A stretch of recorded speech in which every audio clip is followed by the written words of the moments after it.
go, ladies, gentlemen, boys, girls, children of all ages. It is Friday. Welcome to the Rob Brown Show Sunday Radio. This is the Fan Upstate. Howdy, y'all. How's everybody? Y'all doing all right? Everybody having a good day? Everybody rocking and rolling so far on a Friday morning? Were we having a lovely one so far? I very much hope so. My name is Rob Brown. The pleasure is exclusively mine. Not exclusively, because right across from me on the other side of the metaphorical glass, he's having himself a ball. Hey, I know what you meant. Stream. Know what you meant. That's, it's that whole, producers aren't people. So exclusively, like, no one's in the room except for you. My chair's higher than yours, which I just noticed, but I don't care. Whatever. You're just feeling yourself to say. Yeah, you know why. Just feel it. Lonzo's upset at me, ladies. Lonzo's furious with me. It was actually the other thing, the reason. But if the other thing too. If you want to go with that, we can go with that. Is, you trying to steal my stuff, man. That's not cool.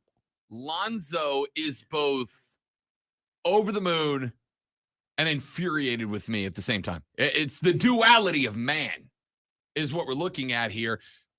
Because on one hand, we played you last week, the week before, whenever it was. Time flies when you're making award-winning radio. That's what they say. That's what they say. Lonzo made a parody country album by a band he affectionately referred to as Rob's Hat. No, it's Rob's Hat. Rob's Hat. There you go. And hat is a 2-syllable word in a country band. I was furious because Lonzo's whole thing is country music's bad because it's easy. It's simple. And then he just, on a whim one night, made up like 15 country songs that I absolutely would listen to, including one called She's Not My Girl, She's My Bartender. And I think for those of us that participate in bar culture. But I would just say at 3 a.m., I am him, the one that's going to win her. Yeah, you are the Carmelo Hayes of fake country music. The I am him thing. It's what the kids say. So not only did I write a country song, which is easy, but I threw in today's vernacular because that's how I roll. Lonzo's hip. So I think my hip is hurting. Thank you for. All of us that have been invested in bar culture will say. Have had lady bartender we have been infatuated with, I'll say. We have all had a lady bartender we've been in love with. It's happened to it may just be for one night, maybe for an hour, maybe for a week, maybe for a month, maybe for a few years. And I was infurious that Lonzo came up with this concept of a love song called She's Not My Bar, or She's Not My Girl, She's My Bartender. So I told Lonzo this morning that I totally ripped that idea and started writing that love song. And now he's infuriated that I've stepped on the intellectual property of one Rob's Hyatt. Listen, if we're going to have a Bernie Taupin, Elton John relationship, which I'm fine with. I mean, Bernie doesn't get credit, but he wrote all of Elton John's songs. Okay. If we're going to do that, that's fine. I just, I need some compensation. That's all. That's all. I would think it's more like, I'm Elvis and you're Colonel Tom. Wow. Colonel Tom didn't write no songs. I know. I just had to come up with something. I mean, if you want to be Hall & Oates, we could do that. That's it. Okay. That's it. Ladies and gentlemen, we are the Hall & Oates of local sports talk radio. Although one of us looks more like Daryl Hall than the other, but I'm just saying. Well, no, and then one of us looks like Oates more than the other. We could pull off that look if we tried. We really could. Sturdy Hall & Oates. Look out. Look out. Great to have you guys along for the show this morning. Hope you are having a great conclusion to your week. We have got a stacked, locked, and loaded show for you. And I will tell you, for those of you that have tuned in to find out what the announcement is that I teased last night on social. Go to Facebook, YouTube, Twitch, and Twitter. Don't tell them. It's a clue. It is a clue. It's a clue. Absolutely. And if you tune in right now, you'll know what the announcement is. Facebook.com/TheFanUpstate, Twitter.com/TheFanUpstate, YouTube, search and subscribe to The Fan Upstate, and of course, you can come to Twitch and search and subscribe to the Rob Brown Show as well. For those of you that are astute viewers and have followed the stream for any length of time, I have given you a clue on the stream as to what the announcement coming up in an hour is. We will announce it at 10 o'clock. Oh, wow. Big We're waiting. dude. We're waiting an hour. Okay. Yeah, All we right. get 54 minutes of tease from now till then. They got to look at that for an hour. No, actually, I'll probably have to look at that for the entire show. Bling. I mean, you're welcome, is what I'm saying. Come to the stream. Now traffic on Garlington doesn't have to be concerned anymore. Come to the stream. You'll get the hint. Otherwise, stick around till 10 a.m. when we will make a major announcement. That, ladies and gentlemen, and you will find out why I am proud to say is about not only this show, but every show on this station. It's great. It's great. It's great. Greg. So be here at 10 o'clock. We'll let you know. Outside of that, we got a lot of stuff to get into. We talked about it very briefly yesterday. Your 2023 Major League Baseball All-Star starters were announced yesterday. The Braves get 2 of them. Sean Murphy will be behind the dish. You will also see Ozzie Albies and Ronald Acuna Jr. listed not Ozzie Albies. You will have Ronald Acuna Jr. You will have Sean Murphy. You will have Michael Harris Jr. in the outfield as a reserve. Austin Riley at third as a reserve. Orlando Arcia is starting at shortstop. Ozzie Albies will be a reserve second baseman. And Matt Olson will be a reserve first baseman. So a really, really good haul there for the Braves. We'll give you the rest of the all-starters. Why didn't I just go with that the first time? The all-starters was right there. Just blew right past it. We'll come to those later on in the show. The Pac-12 has made a move that I find very, very interesting as they get set to make a move towards potential conference expansion. But we've told you there is yet one massive domino for the Pac-12 that has to fall. That domino is, of course, a media rights agreement. Well, they just made a move that tells me that they are setting up to get that done sooner rather than later, which means the next round of conference expansion is coming down the pipe at some time. I'm going to tell you what that is later on in the radio broadcast. Yahoo Sports has one of the most listened to college football podcasts currently going. That podcast is featuring Dan Wenzel, Pat Forty, Ross Dellinger of Yahoo Sports and Sports Illustrated, respectively. They are 3 of the most notorious? Is that the right word here? Notable, noteworthy? They are 3 of the biggest names in college football, sports talk, entertainment. And they have listed, between the 3 of them, their 4 playoff teams. Clemson not making the list for any of them. Lonzo, is this disrespect that I hear? No, it's disrespect. In this case, it's reality. They believe the dynasty is over. We'll see. A lot of people do. We'll see. A lot of people do. We're going to talk about that later on. Easy to be dynastic in the ACC, though. Because Clemson is the ACC. We're going to find out. Some Clemson fans going to catch on. They're going to start saying that. You watch. We're going to find out. And you remember that it was me that started that. And then you're going to hear that for the rest of your life and go, why did I start that? That's on you, dog. Fuel the arrogance. That's on you, dog. Fuel the arrogance until the point where they actually start talking that way. Pride. Yeah, I'll take some credit on that. Pride cometh before the fall. Well, so here's the thing. You know, I'm very patient, so I will fuel the arrogance, but doesn't mean I don't have a counter.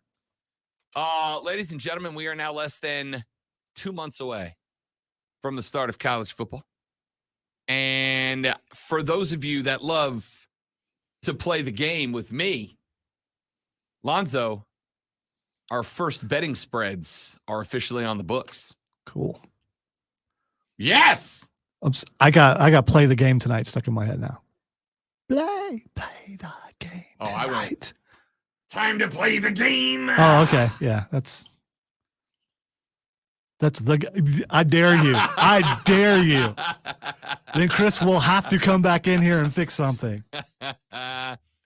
LSU 2.5-point favorites over Florida State. Penn State minus 19.5 over West Virginia. TCU minus 20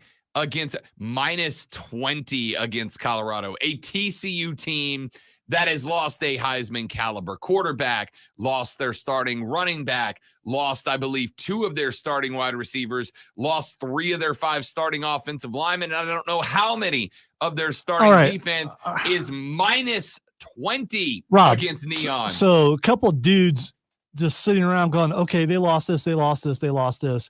So let's come up with a betting line because of this. They haven't seen training camps. They haven't seen anything. They have no idea what's going on with these teams other than some people aren't there anymore. Which means get these lines now. Get these lines now. Here's a line I'm interested by. Utah minus 9.5 hosting the Gators of Florida. 9.5. Is Florida going to be that bad this year? Or is Utah that good? I don't know. Wait, about that. Does Florida still play football? How about this? Because I got curious. I went and looked up the over-under win totals across the college football landscape. Florida's is 5.5. That's football. Wow. 5.5 is the over-under. That would almost make me feel sorry for a Florida fan. Not really. 5.5 over-under win total. It's incredible. We'll take a look at some of those over-unders later on in the radio broadcast. How about this one, Zoe? North Carolina versus South Carolina. This one's in Charlotte, BOA. What's the line on this game, Zoe? Give it a crack. Give it your best handicap. North Carolina versus South Carolina. Yep. This is Vegas odds? Who's making these odds? Vegas odds. Okay. I'm going to go. Where's it being played at? Charlotte, North Carolina, okay. Bank of America Stadium at 7:30 p.m. on Saturday, September 2nd. Your boy's going to be there. A wink, wink neutral site. Yeah, I'm going to go that they say North Carolina by 3.5. You're not close. You're not far off. You're not far off. -1.5. -1.5. And I'm going to go ahead and tell you that while this is a neutral site game, it's obviously in Charlotte, North Carolina. Now, I believe Charlotte's actually closer to Columbia. Yeah, that's my belief. Than Chapel also. Hill. Yeah. But North Carolina likely has a larger fan base spread across that area than South Carolina does. I think you're striving to get that stadium 50-50, right? I think South Carolina fans are going to represent better football. I just think there's more Tar Heels in that area than there are Gamecocks, right? So I'm going to go. So someone believes that North Carolina is going to be better than South Carolina? I am. Here's what I'm thinking. What I'm thinking is they're giving Carolina a 1.5. North Carolina. No, they're giving South Carolina. Oh, okay. All right. They're giving South Carolina a 1.5 because they are technically playing in Tar Heel country, right? So a 1.5. Ordinarily, if one team or the other was a home team, you get usually 2.5 or 3.5 points. See, I considered it a home. That's the reason why I went with that. So, yeah. Okay. No, I think you're spot on. I think the line, to me, the line of 3.5 is probably about where I would have said, but I would have also given 2.5 points for being at home. I think Vegas is looking to this and going, this is in Carolina country. That's not to guarantee there will be more Heels than Gamecocks in BOA that night, because I think it'll be very close. In fact, it may even have a garnet and black tilt that evening. We will find out. Your boy's going to be there one damn way or the other, right? I think North Carolina is laying a 1.5 for a mild home field advantage in Charlotte, but we're going to find out. Spencer Rattler's got it right out the gate, man. That test comes right out the gate. We're going to talk about that and more. If you want to know the other line, Clemson opens -12 at Duke. So they're considering them better than 2 touchdowns better than Duke. Is there a line on how many times Cade's going to hand the ball off? I'm just curious. I bet there is because there's lines on everything. You can take a line on how many times he throws it. Which technically would be Here you kind go. of the same thing. I don't know what it is right now. I'm going to set it for you. Over under Cade Klubnik, 23.5 passes. Under. Really? 23.5 I thought was just a touch low. I wanted to see if I could bait you. They have a pretty good running back. Yeah. One of the best in football. Wouldn't you want to hand the ball off to him? Just saying. Duke won 9 games last year. Duke won 9 games under Mike Elko last year. Did they beat Clemson? No. Okay. But they won 9 games last year. All right. They were a pleasant surprise. I'm not by any means picking Duke in this game.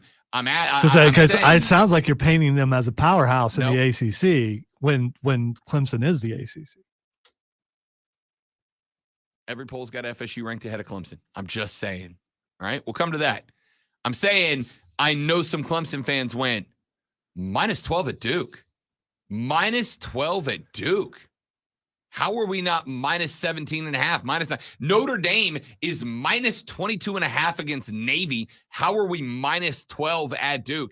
And the answer is you're 15 points better. Duke's catching a little bit for playing at home, A. And B, don't sleep on the Blue Devils this year. I said this to you 2.5 months ago, and people were like, no, Rob, you're an idiot. This is potentially a 10-win team for Duke. All right, this has nothing to do with Duke. This has to do with Clemson and how far they think they're falling. Clemson's still by far better than Duke, no matter how good Duke does against the rest of the ACC.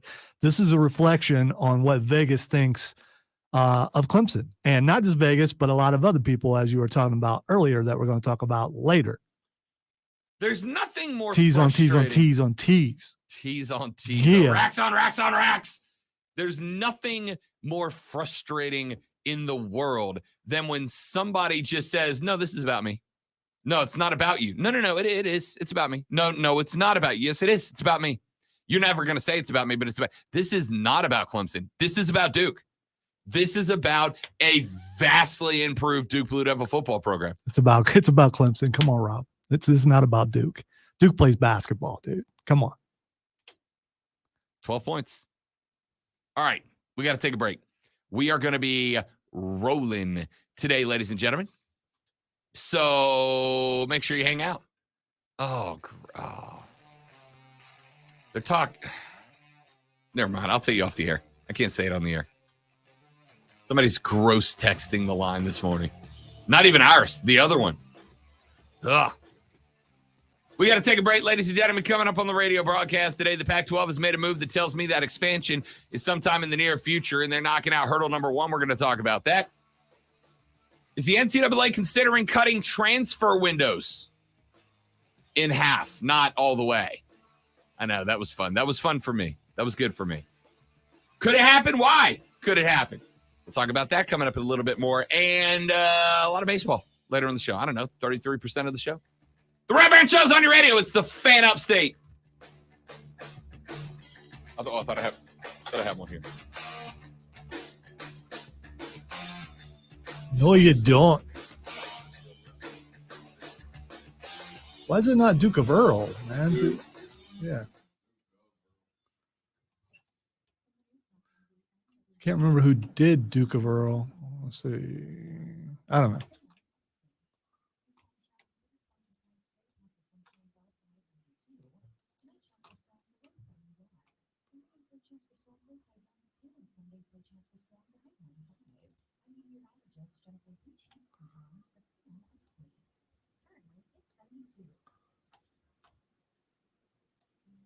In this market, you'll find Fisher Investments is different than other money managers. Different how? Aren't we all just looking for the hottest stocks? Nope. We use diversified. All right, let's see if this works. I hear nothing. No, we tailor our clients' portfolios to their goals and needs. But you still sell investments that generate high commissions, right? No, we don't sell commission-based products. We're a fiduciary, the highest standard of care for a financial advisor. It means we're obligated to act in our client's best interest. So who do you make more money? Only when your clients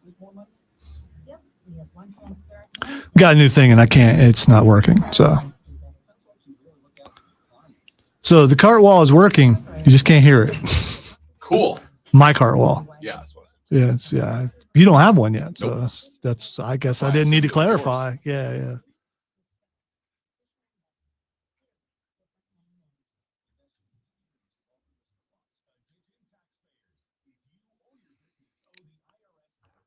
And come around here real quick. You got time. I want you to see how much fits on a page.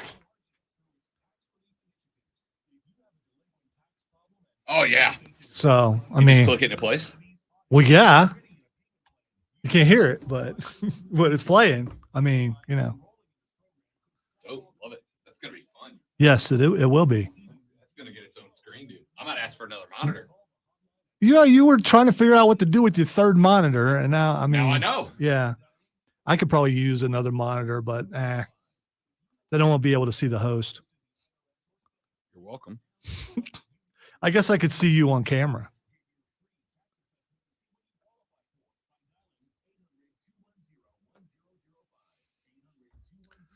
Well, now that I've got to, did you see what my first one was? It's the Batmobile firing up. I mean, just because it's the old one from Adam West, the turbine where you can. I think he's actually saying the thing he said, something to turbine. Whatever. I don't remember exactly what it was because I was a little kid. Oh, did they? Okay, Josh. I haven't heard it because I'm old. Although Cypress Hill, that's pretty old too. So, how old is Cypress Hill? How old is that song that he mentioned? I have no idea. Is that like 90s, 2000s?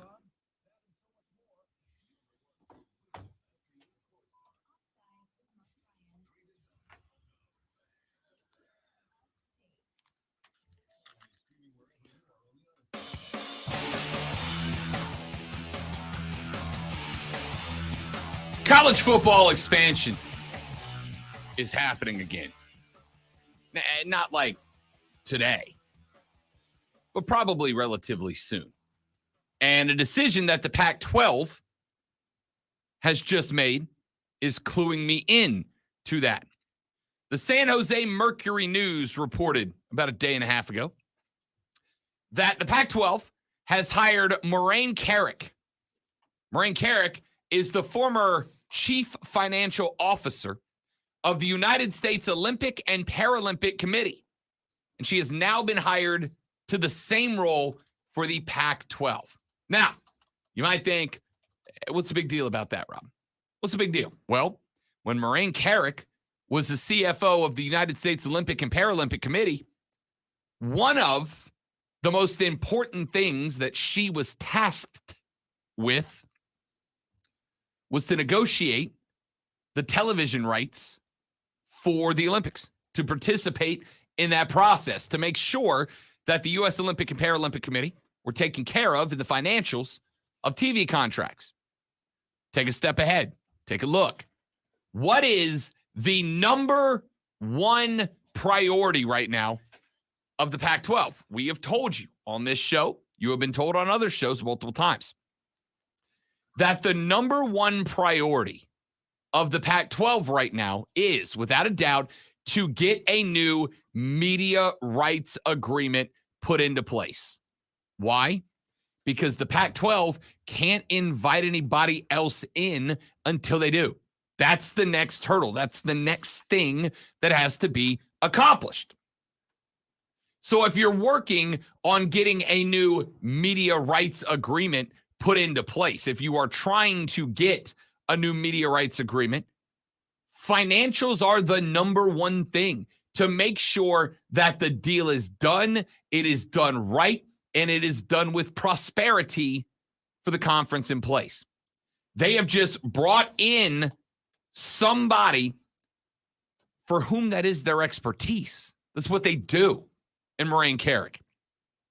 So they bring in Carrick, which signifies to me that they are ready to take the steps that are requiring of negotiation, requiring someone with expertise in business financials that will be up in the 8 figures, 9 figures potentially if they go with the long-term contract like the ACC did. I don't think they will. I don't think anybody is. I think they see what's happening with the ACC right now and the struggle that conference finds itself in. It looked like when the ACC signed their very long-term media rights agreement, it looked like they had caught a wonderful deal. It looked like they were set for like a hot minute. But then the landscape of college football changed so much that the contract the ACC locked in that looked very good up front does not look that way anymore. It's a big problem, right? And so the Pac-12 wants to avoid that. CFO Brent Willman was let go back in January. Now, it was over a scandal that involved the finances of Comcast, a scandal which resulted in the media company overpaying the Pac-12 networks by at least $50 million over the course of the decade. Willman and the network president, Mark Shukin, were aware of the overpayments beginning in 2017. So they let him go back in January. They have been without a permanent CFO ever since. And there were a lot of questions as to why. How did this hiring process take 6 months? Especially at a point in time when the Pac-12, the number one issue is the media rights agreement and the finances that are connected to it. That's the number one issue. So how did it take 6 months to get somebody into that role? And I think we know our answer now. I think we now know our answer. The answer is they were looking for somebody who had expertise in exactly this type of situation. And Moraine Carrick is that person. So they find her, which means that now they can start really kicking the tires on getting a new media rights agreement in place. And if they can get that new media rights agreement in place sooner rather than later, they get that thing done. They get that thing signed off on. Then what can they do? Hey, who was the team the other day that left the Mountain West Conference? I just blanked on it. Whoever it was that asked for the extension. It wasn't San Diego State, was it? See, here's the problem. It's the Mountain West. Who knows about the Mountain West? Who's not in the Mountain West? I said you were probably right. You're Rob Brown. That's what you do. Here's the thing. San Diego State and teams like San Diego State in the Mountain West can't grow larger than the Mountain West. The resources aren't there, right? The resources aren't there.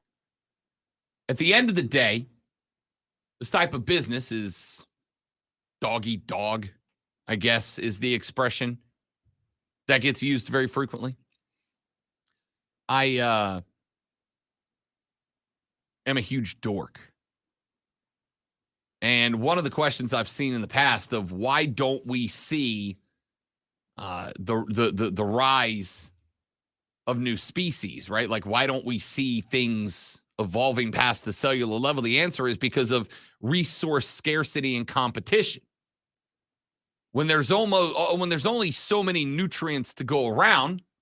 Okay, so we are talking biological organisms In this now. particular moment. Okay, all right, just Yeah. checking. All right, so you're discussing why evolution doesn't happen anymore if you believe in evolution. No, it does still happen. It's an ever ongoing process. We as people are evolving. But the question is, why doesn't new life, right? We at one point saw cellular life become multicellular life, and then we saw that multicellular life expand into all the species around planet Earth today. We know that. So why don't we see it happening again? And the answer is because of scarcity resource. There are only so many nutrients available at any given place at any given time.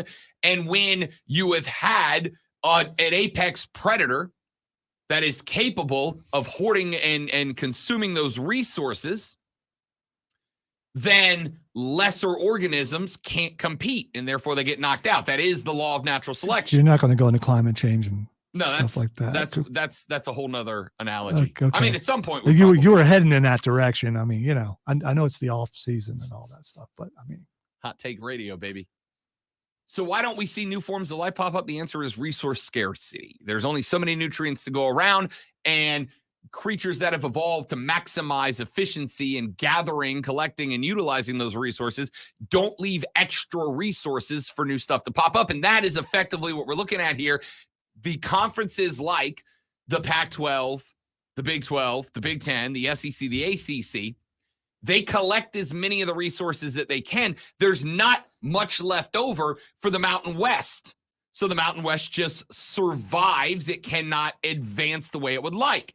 And listen, the same thing is happening right now to the ACC, to the Big 12, and to the Pac-12, right? Because these conferences are now watching the Big 10 and the SEC become the apex predators of college football's resources. I hear voices in my head. Are they talking to you? Do you understand? Yes. So they are gathering, hoarding, collecting, and consuming these resources, which means like places like the Big 12 can't be bigger. So if you're in the Big 12 and there's an opportunity on the table, like there appears to be, to advance, you got to get whatever resources you can. And while San Diego State University is obviously not USC or UCLA, they are one of the few schools left out there. Same with Colorado. Colorado's not going to replace USC or UCLA. That's why the Pac-12 is going to fight to keep Colorado, despite Colorado's having a discussion with the Big 12 to make their return. So the Mountain West Conference, or I should say specifically San Diego State University, is looking at this and they're going, all right, the resources are already scant for us. We're not going to be able to get more resources here. We've got to move to another niche, another environment, if you will. The Pac-12 does not have the resources of the SEC or the Big 10, but they do have better resources than the Mountain West. So San Diego State is better off jumping there. And while they are not USC or UCLA, they bring some level of resources to the Pac-12 to try to harvest, to try to farm, to try to grow, to try to exponentially increase, to just try to keep up. Not everyone in any given environment can be the apex predator, right? There can only be one apex predator. Everything else has something else trying to eat it. But that doesn't mean that organisms in any given, I sound like such a dork, organisms in any given environment. Because of me, organisms in an environment. Told you Alonzo's on one this morning. You queued me up, dude. I did. Here's the softball. Go bananas. So just because you're not the apex predator doesn't mean you can't be wildly successful within a niche, right? You all know about zebras. Are zebras apex predators? No. But they figured out how to survive and thrive in a niche where lions roam. The lions are the Big 10 and the SEC. The Pac-12 is a zebra. Circle of life. It really is. It really is. The Pac-12 is a zebra. And they are now looking to try to get other animals to join. All right, I'm getting a little out of control here. You get my point.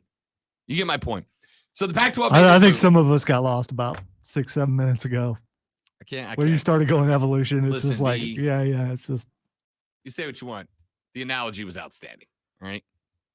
It was outstanding. Now I just hear Hakuna Matata, but that's just me. Not in front of the kids. So the Pac-12 has made a move to knock out the next turtle. Let's get this media rights deal done. We have obviously got teams who want in, teams like San Diego State, who are putting in their application to leave the Big West. The deadline did not get extended till July 1st like they requested, which means that they will likely not be leaving the conference next year. It'll be the year after that. But you've got to start building the room in the house for the new hires now, right? So they're trying to do that. Get the media rights deal done. Be as competitive as you can with the other conferences. And then once you have accomplished that, Then you start looking at who becomes available and when. Then you start upgrading or regular grading because there ain't much up available, unfortunately. Because if you're going to keep up as the SEC and the Big Ten continue to grow, and they will, you've got to be grabbing the best that are available as immediately as they become available out of the smaller conferences, out of the non-Power 5 and out of the group of 5 conferences. You got to get them now. Not because the Big Ten and the SEC are coming for them, but because the Big 12 will and the ACC potentially could down the line. This is a move to get the Pac-12's finances in order so that they can start making the next rounds of move, trying to find their niche, trying to find survival within a very harsh environment of college football. That's what this is. Let's take a break. When we come back here in just a minute from right now, I got a few more things I want to get to. We're going to talk about Trevor Lawrence later on in the show. Because somebody asked me, we were putting together our quarterback rankings, me and a couple of buddies at the last Triumph tailgate. And, we got through 6, 7, the guys you expect up there, Mahomes, Josh Allen, Lamar, et cetera, et cetera. And I got asked, where does TL16 rank? I actually want to talk about where he might rank at the end of the year. We'll take a look at that later on in the show. And NASCAR is set to run what I think might be the most interesting race in the history of the sport this weekend. And I'm going to tell you why, even if you're not a NASCAR fan, you need to make time to check in on the Rob Brown Show and the Fan Upstate.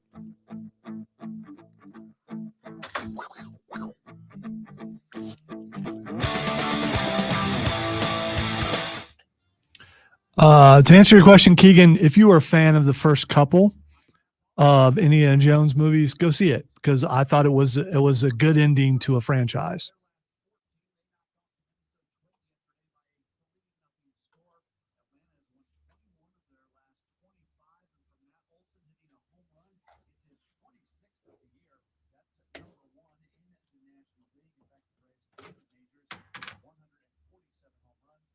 Getting warm yet?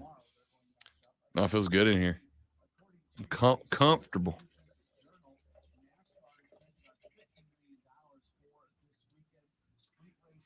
By the way, anyone on the stream, if you are just happen to be out and about at a secondhand store and you see a duster, let me know.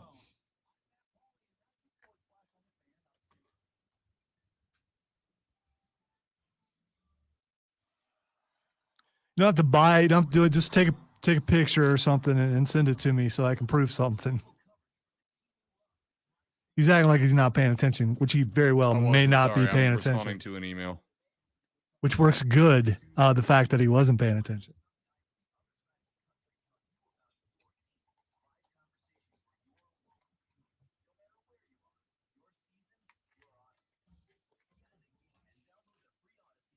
It wasn't anything bad, Rob. So you're good. That email seems to be bad, but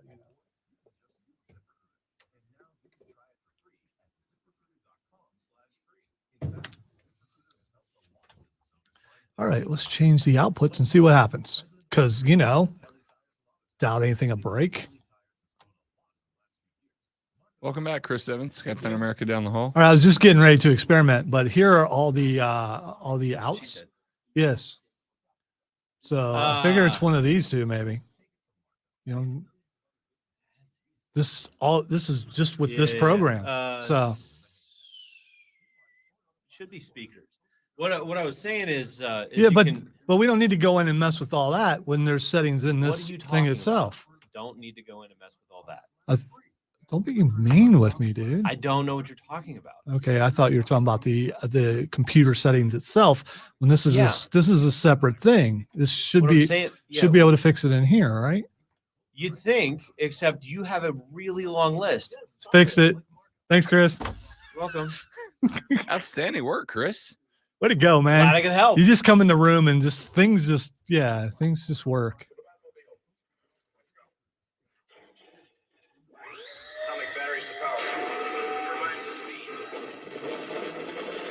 I don't know when I'll need it, but at least I have it. Yeah, stop it. but I know I'm going to need that. Yeah.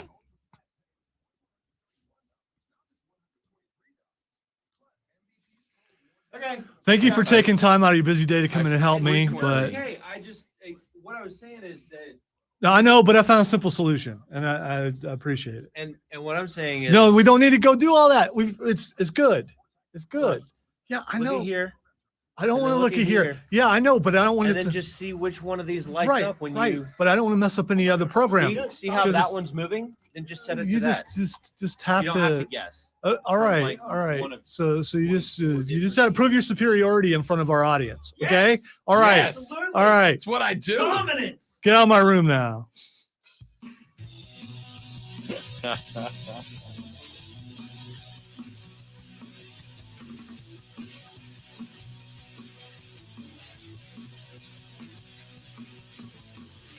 I'm not gonna play with it anymore. Yes, stop it. I'm not gonna play with it anymore. Yes, stop it. I'm not gonna play with it anymore. Yes, stop it. I'm not gonna play with it anymore. Yes, stop it. I'm not gonna play with it anymore. Yes, stop it.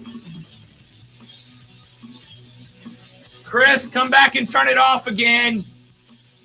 Lonzo's abusing his power. Well, if he comes back and turns it off, I'll just, I'll just mess with it till I make it work. He just showed me 2 or 3 different ways after I already figured it out. What's the matter, dude? I'm not gonna play with it anymore. Yes, stop it. So, for those of you that have, I get you have the need to, but really, Rob, I'm not gonna play with it anymore. yes, stop it. I'm not gonna play with it anymore. Yes, stop it. It's called restraint, Rob. What is? I see none of it. I see none. Zero restraint. We have been for a hot minute working on the studio to get to where we can drop bites, we can drop sounders. I can play some audio from this side. We can have some fun on the show. See, here's the problem. I'm not trying to throw anyone under the bus because I don't do that, but we been asking for something that we already had. And then we find out yesterday we already had it. When sometimes people need to come down to your level. And you gotta come way down to my level and how I talk and how I think and simple and go, oh, that's what you mean. Yeah, we got that. So we finally The figured things out the that- things we were asking for, we didn't really need Yeah, we had it already. because we already have it. And the result of that, my thought was going to be, it's going to be great. I've got a list of sound clips that I can't wait to start bumping on the show. I think it's going to add a little edge to it, a little new element to the show. And instead of getting some hilarious bites, what does Lonzo decide he's going to play? I'm not going to play with it anymore. Yes, stop it. Over I don't think I'm the one playing. and I mean, over. you're the one talking about playing. I'm not going to play with it anymore. Yes, stop it. So anyway, now all the work we put in for 8 months to get that done, I want to undo immediately. Well, I can play this other one, but I got to take it out of utility.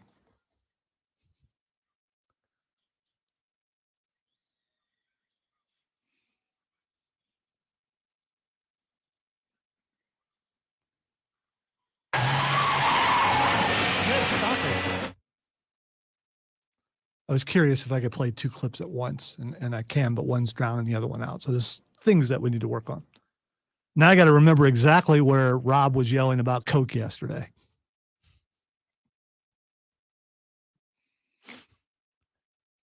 And I need to clip Rashad's laugh. I mean, there's some things that I need, I just can't wait to break out Shane's. Well, that's a stupid ass question. That's GOAT tier. That's hurtful right there. Thank you. He didn't ask it to us. It's No. from another press conference. Yeah, I know, but you're going to be directing it towards me. So, I mean, that's fine. Many of hosts has asked me that, and I'm still here. For the record, and you guys will find out why in 15 minutes, I don't want Lonzo going anywhere. I'm not going to play with it anymore. Yes, stop it. Not yet. How many times would I have to play that before I got a text from down the hall going, okay, How you many made your times point. did you just play it? 9, then 8. It was at least 5. I think you're thinking it was more because you heard me messing with it during the break as we're trying to figure out why it wasn't working. But then I fixed it. Good Chris job, Chris buddy. didn't fix it. I did. Good job, buddy. I'm so thrilled that you did. So thrilled that you did. Steven wants to know why you're wearing that. And aren't we going to make an announcement at some time? Sure are in 14 minutes, as a matter of fact, to open up the next hour. Not that anybody just listening to the radio knew what I was wearing, but those of you on the stream do. Stream, you mean Facebook, YouTube, Twitch, and Twitter? That's exactly right. Search for the Fan Upstate on Facebook, Twitch, and YouTube. Search for the Rob Brown Show on Twitch. You'll see it. It's a hint because coming up in 15 minutes, we tell you exactly what's going on, and it's pretty damn cool. That high calorie thing is popping up on my Twitter feed again. And Got till closed jackets are so passe. They really are. Yeah, no, but I they mean, I still need to get to where I can touch the buttons together, man. It's bad. All right, let's get some sprots in here, shall we? Texture said, I have an idea of what you're wearing based on your tweet yesterday. Signed, Dan the pays attention man. Keegan wants to know if I'm making the announcement that I'm the next host of Let's Make a Deal. Yeah, we got a stick mic in the office. He's going to be pulling one of those. Those things are like 3 feet long. They were amazing. How the heck did those things work? Texas said, I just turned on the radio and I think 5-year-olds have hijacked the studio. Wow. So you're saying that I am childish, that I'm a grandpa, sir. I'm not going to play with it anymore. Yes, stop it. Or madam. I'm not going to play with it anymore. Yes, stop it. Or I'm not going to play with it anymore. yes, stop it. Or whatever you you to say something before you fired it that time. or whatever you identify as. I'm not going to play with it anymore. Yes, stop it. The lesson of today, in case you didn't know, Don't give Lonzo toys. He will take full advantage the lesson them. of today is that sometimes you have a friend who's doing something, and then you gotta say, hey man, stop doing that. I'm not going to play with it anymore. Yes, stop it. I just turned it down. I can turn it back up, but I just turned it down. You know what I wish you would say right now? That you're not going to play with it anymore. I'm not the one who said I was going to play with it. That was you. Yeah, and we'll never forget that. All right, we got. You're going to be able to respond in kind soon.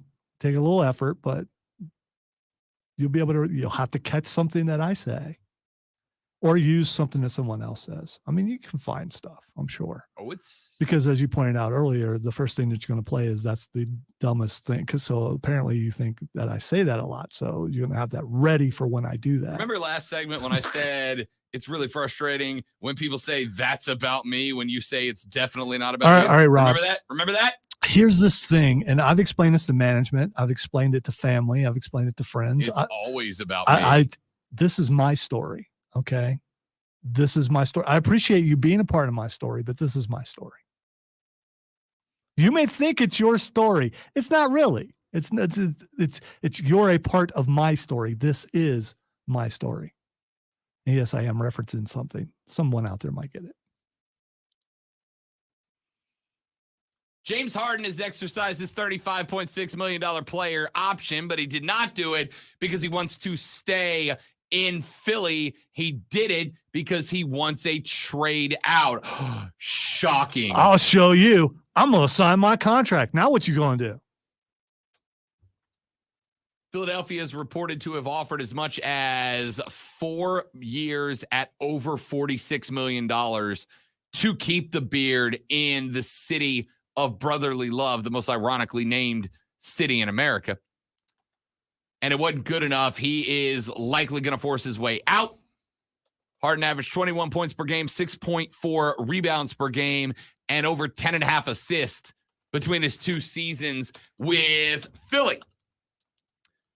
And this is, I don't know, the single least shocking NBA headline of the offseason.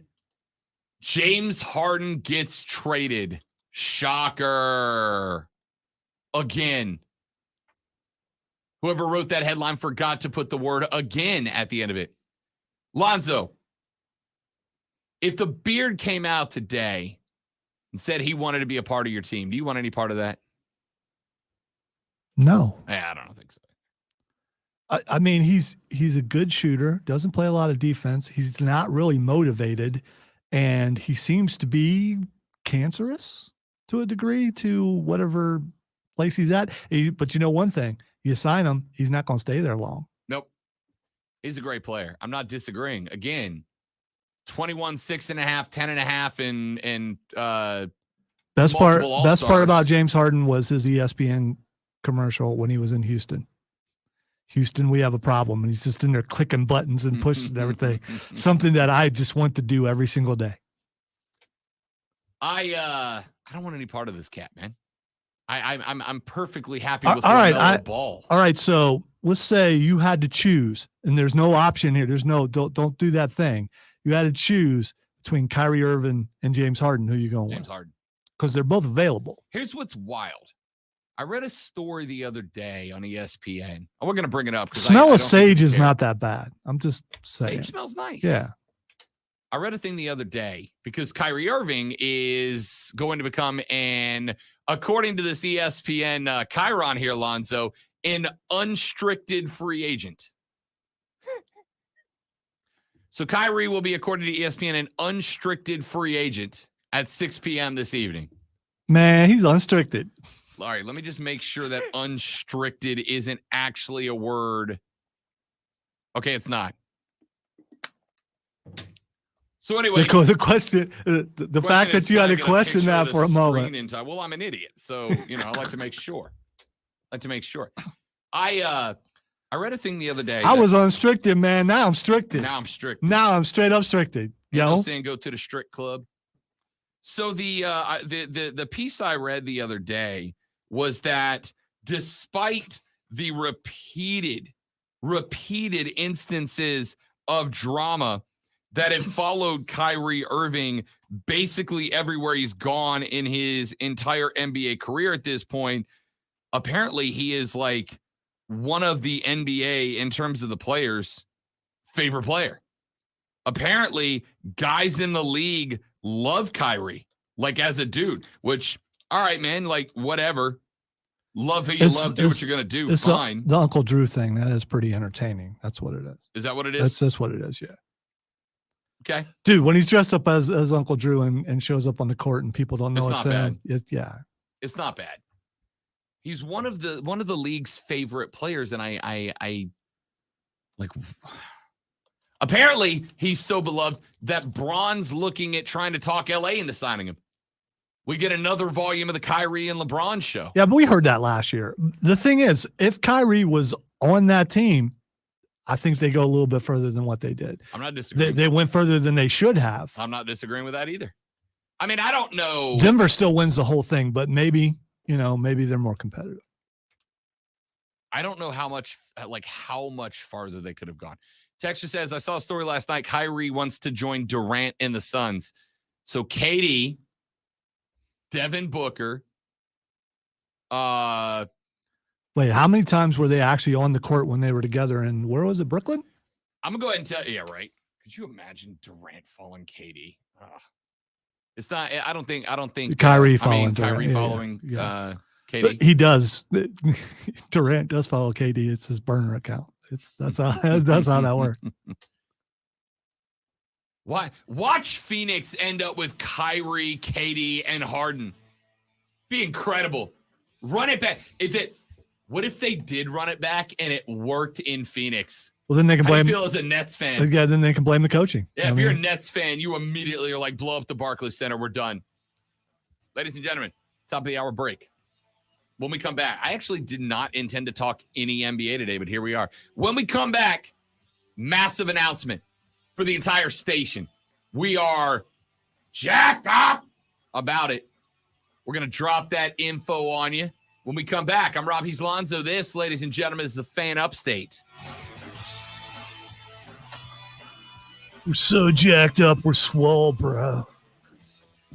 I'm all jacked up on Mountain Dew. I bet Dwight Howard is texting him right now.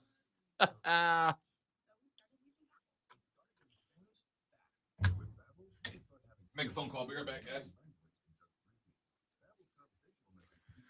So, Keegan, what do you want to talk about?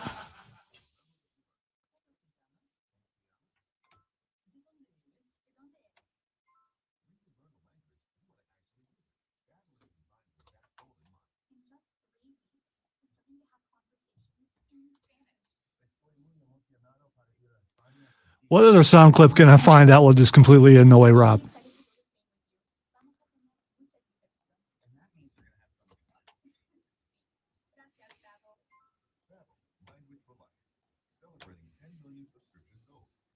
I'm willing to take suggestions, by the way.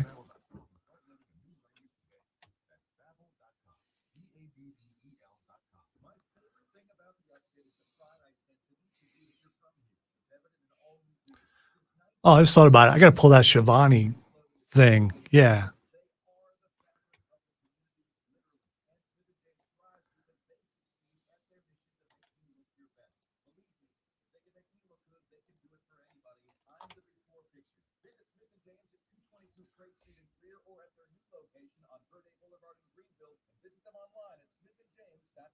Celebrate Greenville's music scene every Thursday night at Piedmont Natural Gas Downtown Alive, presented by Clemson MBA. Join us for a free admission outdoor street party featuring live music in Yuma Square. Piedmont Natural Gas Downtown Alive, Thursday evenings, March 16th through August 31st. Visit gmailevents.com for more info.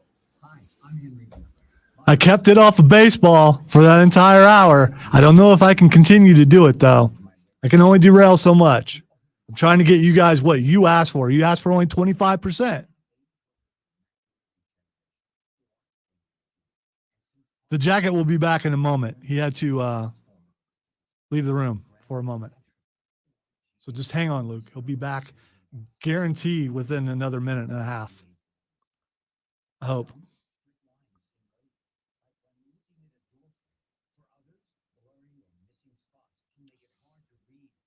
I also have a fine line of what I can play on the stream and what I can't.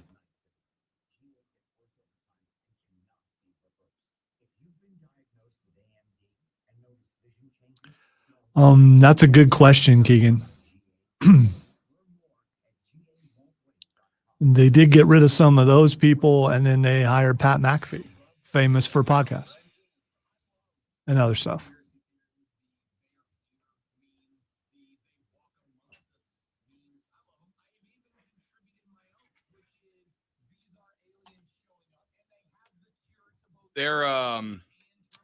There's a couple of things going on over there, Keegan. The first is podcasts are absolutely eating into the industry quite a bit. The second is they just refuse to put together a morning show to reach what Mike and Mike did back in the day.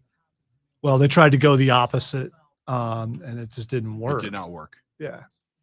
Whole lot of arrogance on that show. I'm just saying. It's, I mean, you should only have one arrogant guy. You can't have multiples because then it becomes friction eventually. Yep. Speak from experience. Luke says, there he is. He tuned in to see it. He tuned in to see it. See the jacket. He is.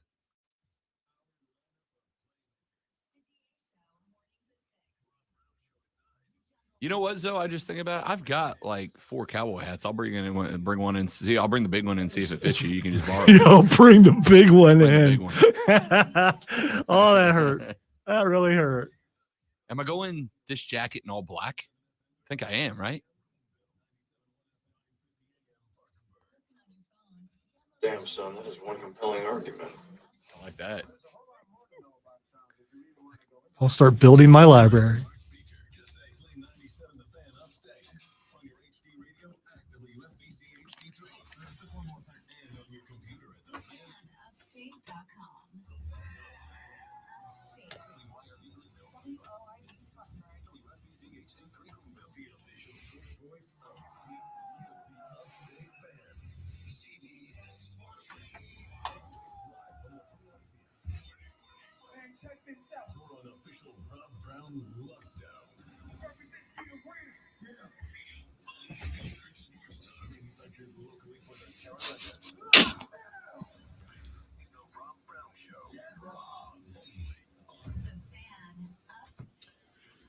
Hour numero dos. So the Rob Brown Show starts now, ladies and gentlemen. This is the Fan Upstate. Howdy, y'all. Welcome in. Good to have you. I am Rob Brown on the other side of the board. The professor of perfection, the sultan of swag, the content cash cow, the wizard of wave, the great one himself, Lonzo, Damn, son, that is one compelling argument. who has a new toy to play with. I opened the door for you to play the other clip, and you didn't walk through it. You were talking about how great I was. That clip fit better Yeah, that's there. fair. I mean, confirmation. I don't even know who that guy is. Sounds like a guy from Office. It was someone from The Office, wasn't it? Probably play it again. It's that one dude, that one dude. That Damn, one. son, that is one compelling argument. Oh, that's Ron Swanson. That's from Parks and Rec. Ah, okay. Yeah. I get those shows mixed up. Which one's better? It's Ron- it depends on what kind of mood you're in. I have tilted dramatically towards Parks and Rec recently, but Is that the The one that Office Chris is Pratt's on? it is. Okay, I haven't watched that. Maybe I'll have to Audrey start. Plaza's in it. Amy Poehler's in it. Rob Lowe is in it for like 4 seasons, and he's hilarious. Yeah, Rob Lowe bothers me though, because he's the new Dick Clark. He doesn't age, and That's on you, buddy. Yeah, I mean, Rob Lowe's like my age. So And he looks. yeah, so I that was gonna say my age, but no, he doesn't. yeah, so that starts to bother you after a while. Like, dude, is genetics? Is it work? What is it? I don't know. He's a genetic freak. He's man. one of them aliens. He's a genetic freak. Him and Rick.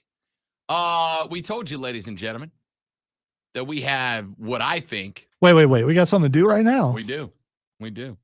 We have what I think is a pretty dope announcement to make. You guys know. I don't know. After yesterday, you're talking about Coke. Now you're talking about a dope announcement. Probably not the best move. Maybe. I don't know. I don't care what you do. Tomorrow we're going to talk about our method of doing. That's really good. I That's don't know. really good. I don't know. That's a good crack, Lonzo. All right. Hold on, I got to turn this pot down. That's good work. That's good work. They're called potentiometers, by the way, for people not in the biz. Just pots. Lonzo does pots all day. We have what I think is a pretty rad cool. It's a pretty cool announcement, dude. Bro. Bro. How about this? Ladies and gentlemen, you guys know that every August, the South Carolina Broadcasters Association hands out some crystal trophies and some paperwork to say you've done a pretty good job.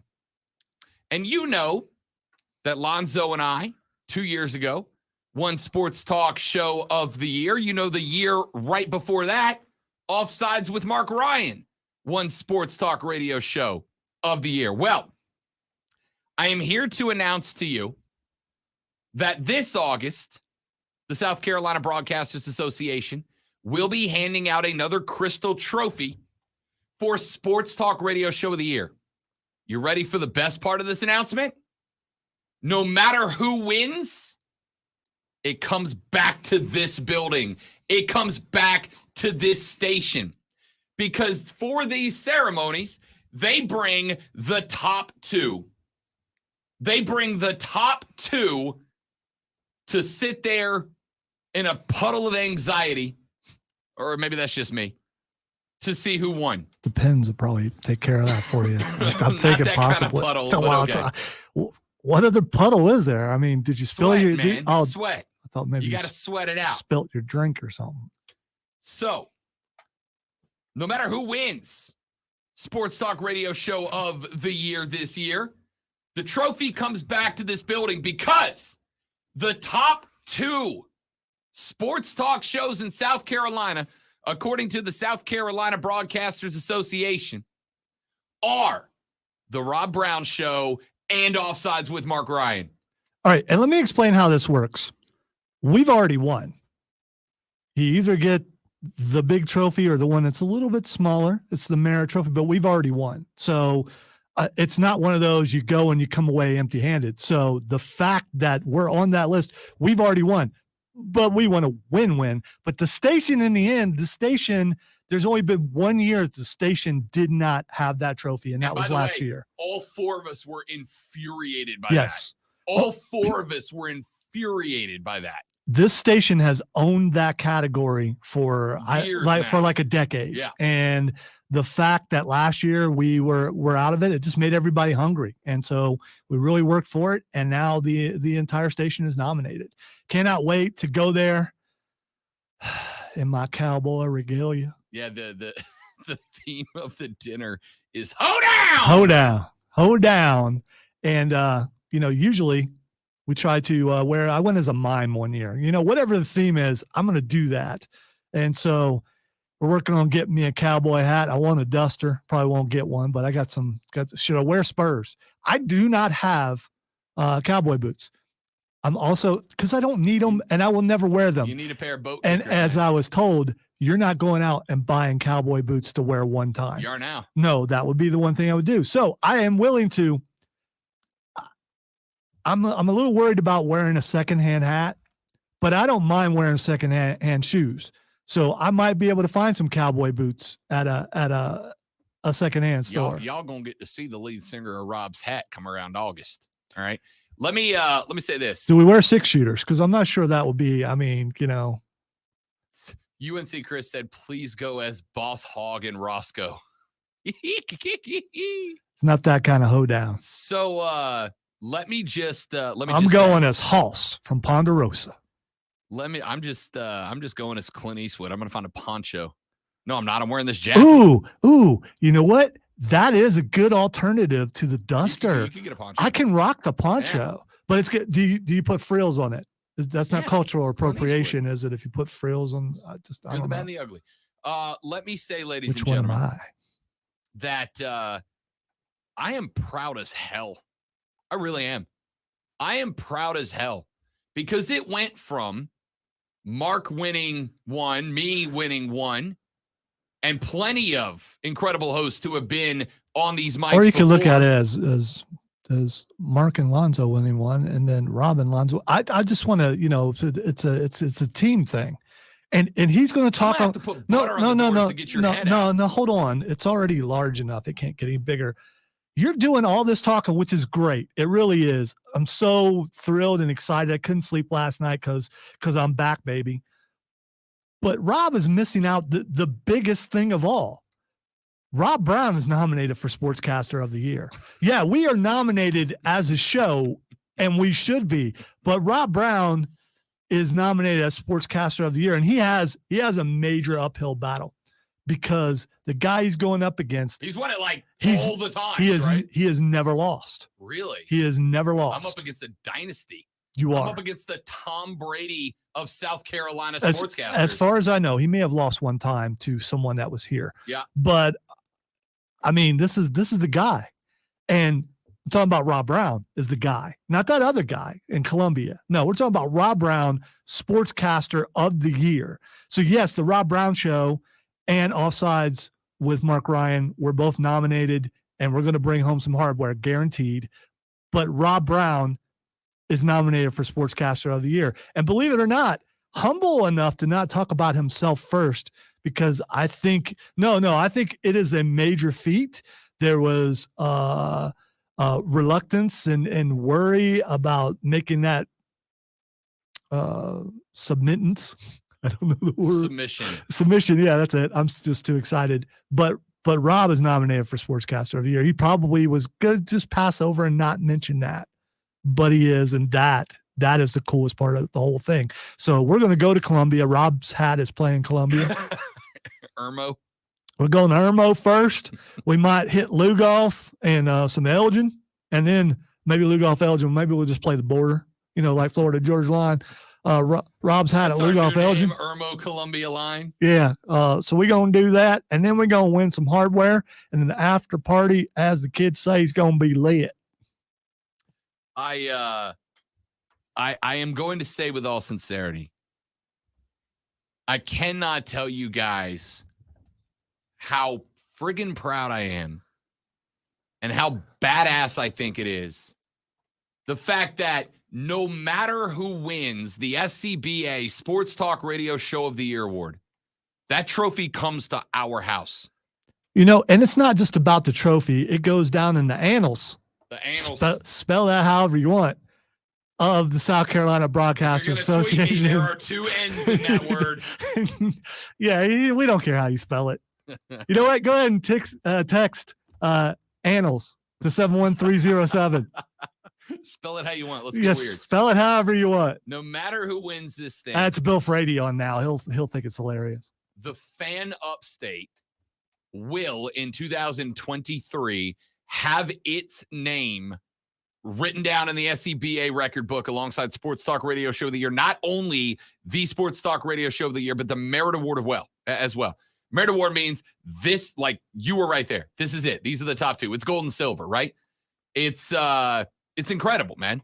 Like, we have put a ton of work into growing this station, into making sure that we are bringing local content that you guys care about, that you guys want, that you guys listen to, that you guys are happy with.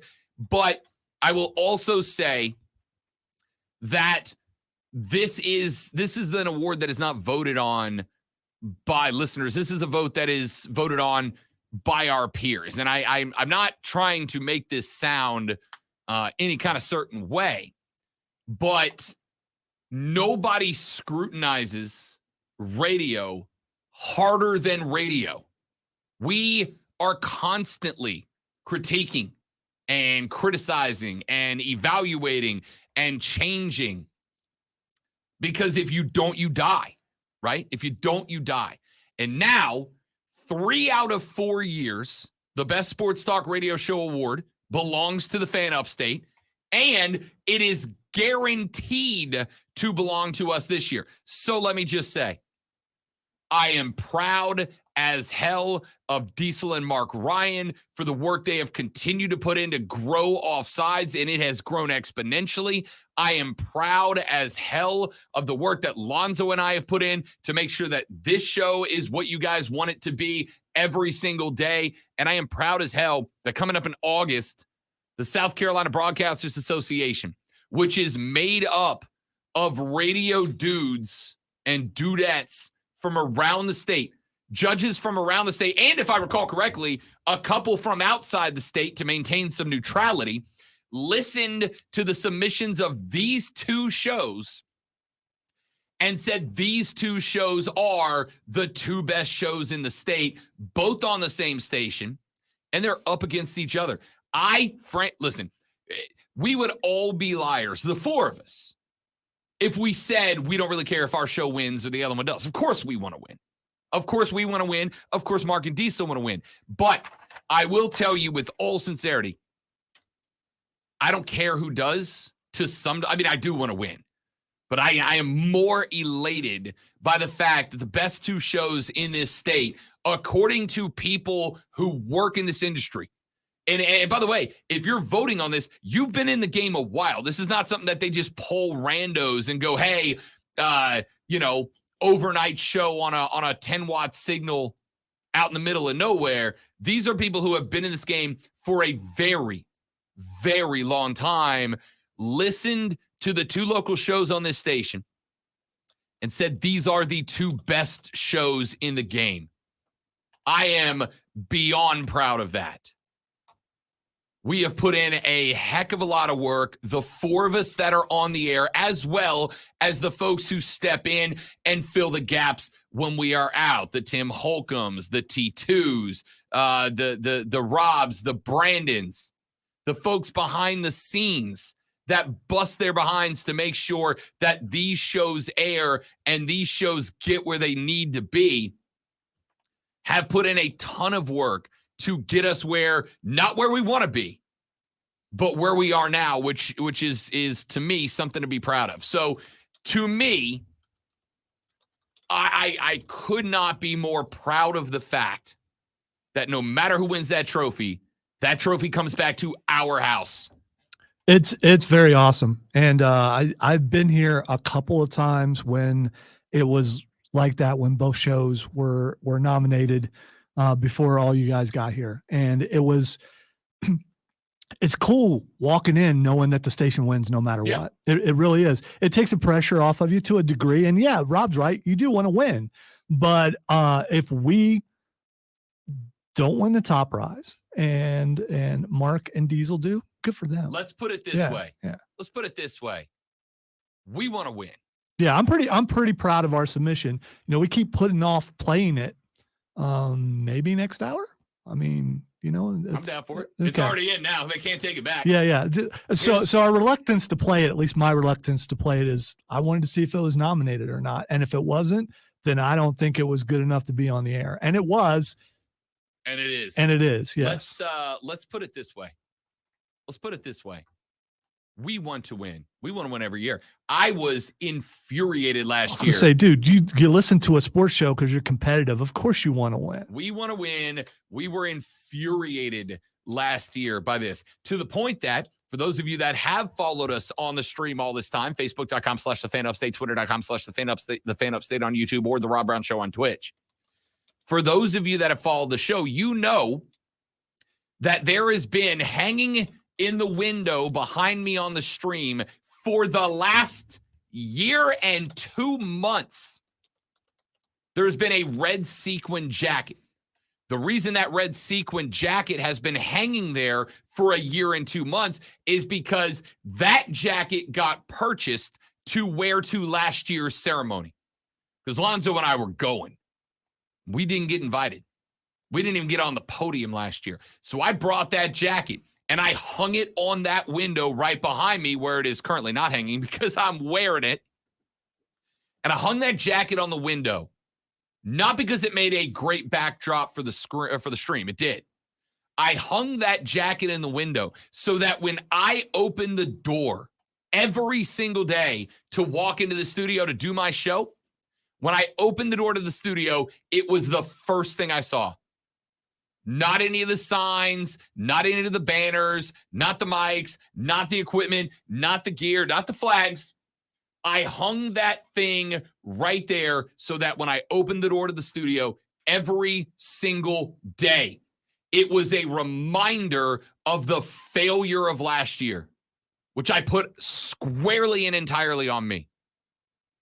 It was a failure last year. We were not going to accept it again. I hung that jacket there and vowed not to wear it until we knew that we were going back to get more hardware. And now we do. Now we are. And not only are we going, but sitting at the table next to us are going to be our colleagues, our peers, our partners in crime, Diesel and Mark Ryan.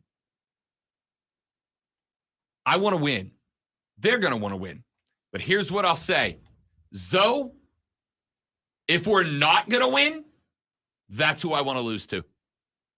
Right? If we are not going to win, that's who I want to be second place to. And not a damn other show in this entire state. And there's some good ones. I think there are certain questions about certain aspects of certain parts of this situation that require an evaluation about whether or not this is or is not a valid argument. Extremely well put. All right. Wasn't what I thought it was, but that's fine. That's fine. It works. No, I agree. I'm so excited. Not only is the Fan Upstate nominated, but some other, we got nominations throughout the building. So we go as a family up there, a radio family. Odyssey is going to be well represented by the best talent in the entire state. And we're going to troll the TV people because that's what you do. Oh, yeah. So let me give you a little bit of inside. TV and radio people don't really mix. It's kind of a, a click thing, I guess. I think it's more on the TV side than it is the radio side because radio people will, for the most part, we'll get along with anybody. People. We'll get along with anybody, but TV people, they're the pretty people. And so our outfits, at least mine, are usually to troll the TV people. So I am so glad that we're getting a hoedown this year. And I can't wait to see if any TV people are going to hoe down. Now, here's a question. Do Rob and I, when we're on the stage, do we do a little hoe down? when we go up to Are accept you the asking me if I hardware. want to fall on the floor? No, we do a hoedown. okay. You know, hoedown. No, I'm Uh, doing the same thing I said I'm always going to do. You don't You want. are getting the loudest Ric Flair woo I can give to the whole damn room. The whole room. I might have to yeehaw because I'm gonna be wearing a cowboy hat. You got to pull that thing off and yeehaw. I'm also curious about Southern necktie. What do you think? A bolo. Yeah, you think? You got to go bolo. Yeah, but I'm here for it. I've got some white in the beard. I don't want to look like Colonel Sanders. So I mean, I'm a little concerned about that. You know, and can you cut yourself with spurs? So I don't know. And wearing spurs in Columbia is how you should go. So I mean, you know, South Carolina Gamecocks, I'm Spurs. coming in. Did you not? I'm coming in as JBL. Are you? I'm just coming as JBL. I've decided JBL in a red sequin jacket. I bet Steve's got a car like that. You think? 100%. You think? Maybe you give us a ride in that car with the big Longhorn steer thing on the front. I cannot tell you how over the moon I am about this. I mean, yes, that Lonzo has once again worked his witchcraft and put together one of the best pieces of audio we've ever had. But on top of the fact that we are going, I'm a wizard. We are going I'm a wizard, Rob. alongside Rob, I'm a wizard. our colleagues, alongside our friends, alongside our coworkers, Offsides with Mark Ryan. That trophy comes back to this building no matter who wins it. And I will tell you, and I say this with 1,000% sincerity. I got zero motive to smack talk. None. Because I am proud as hell. If I lose to that show, All right. to Offsides All with Mark right. Ryan, I want to talk smack to the people who were nominated last year. Now you know how it feels, punks. no, We're, let me we're back rephrase where that. we belong. I am not going to talk smack between the two shows because these two shows are the best two shows in the state, according to people who do the shows in the state. I don't care who wins. If they win, I will beam like we did because it comes back to this house. If we win, there will be no smack talk because I know that we went up against the best and walked out, and I'll be thrilled about it. I am friggin' proud of what this station has been, is becoming, the direction it's going. And this, to me, more importantly than an ego award, more importantly than anything else, this award tells me that this station is pointed way in the right direction. Not only way in the right direction, but full speed ahead in that direction. Congratulations to Mark Ryan and Diesel, who absolutely deserve this nomination. I am proud that Zoe and I are getting back there. I am honored and humbled. And I don't say those words often because I'm not humble. I'm awesome. Look at me. But I am honored and humbled to even be considered in the Sportscaster of the Year category. Do I want to win? You damn right I do. But I'm honored to even be considered for that award as well. Y'all, we're doing big things. And we're doing it in the right direction. Let's take a break. When we come back, we will get away from patting ourselves on the back. No, we won't. No, we won't. I will, and here's why. I don't believe in jinx, right? But I'm not gonna talk a bunch of smack until August rolls around because I'm not doing that to You know, us. talking about something and talking smack, two totally different things. That's I'm pumped. So let's be real. Nominated Sports Talk Radio Show of the Year alongside the other show on the station. It's pretty friggin' awesome. There's still gonna be some stares across the table. Not Before for me. that announcement. Come I'll be on. sitting there with my forehead in my salad, like, oh, Yeah, God, as I'm gonna- nervous as you were last time. Yeah, I could see that. He is not a quiet, nervous person. Nope. Ladies and gentlemen, let's take a break. Joey B says, "Take your hat off and roll the eyes back, Undertaker style." Yeah, he's talking to me. I like that. I mean, you know, and I depending on what kind of hat I get. That's what we go as. JBL and Undertaker. Done. Old school Undertaker. Why not? Like Undertaker. Yeah, I don't know. That requires makeup, I think. My name is Rob Brown. He's Lonzo. We are no worse than second place in the 2022 Sports Talk Radio Show of the Year Awards. We're back after this on the Rob Brown Show in the Fan Upstate. Tables. All right, guys, got a live read right here. Stay right back, and we will laugh more.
spring.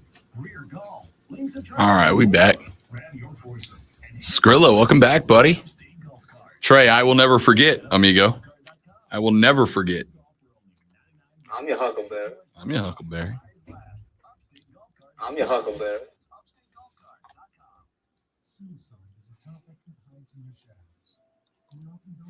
Inconceivable! It's time we talk away the dark. Learn how to spot the warning signs for suicide and how you can have a conversation to help save lives. 20-something years, you have stuff stored in your files. However, I do have the mics on, so I don't want us to get flagged. And Well, if we do, it's my fault. I don't care whose fault it is.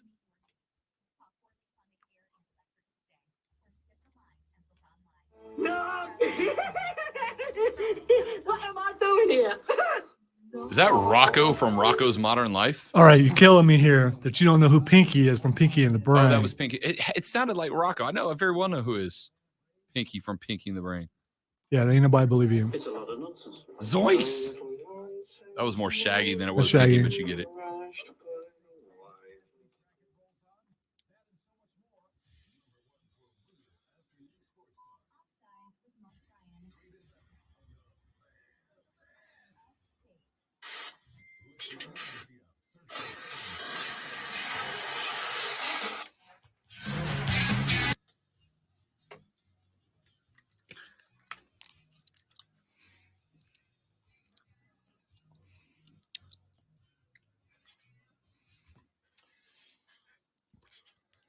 You know, so I've said many years that my goal is to get really rich. And it's not just because I want a bunch of money. And let me make it very clear that I absolutely do. It is because I want to be able to pay people to do things in my life, right? All right, that sounded terrible. Let me keep going. One of the things that I want to be able to pay people to do in my life is I want to pay somebody to follow me around with a boombox and play walk-in music every time I enter a room. I got a sneaky suspicion that when we walk into that room, I might just have to bring the Bluetooth speaker and play that. 444 life.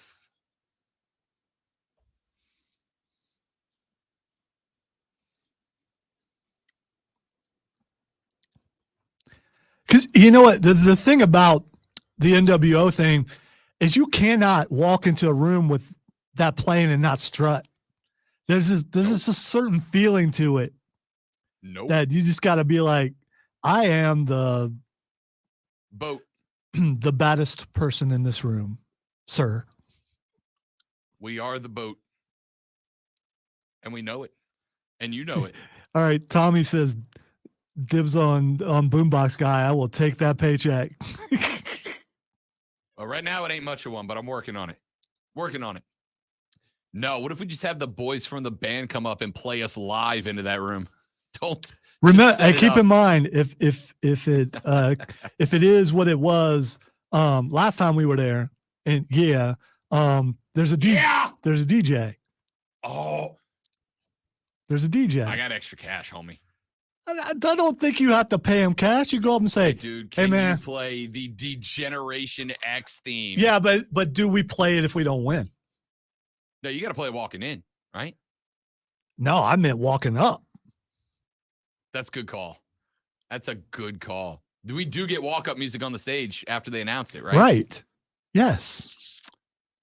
If we win, and only if we win, need you to drop this track for me. I'm not above asking.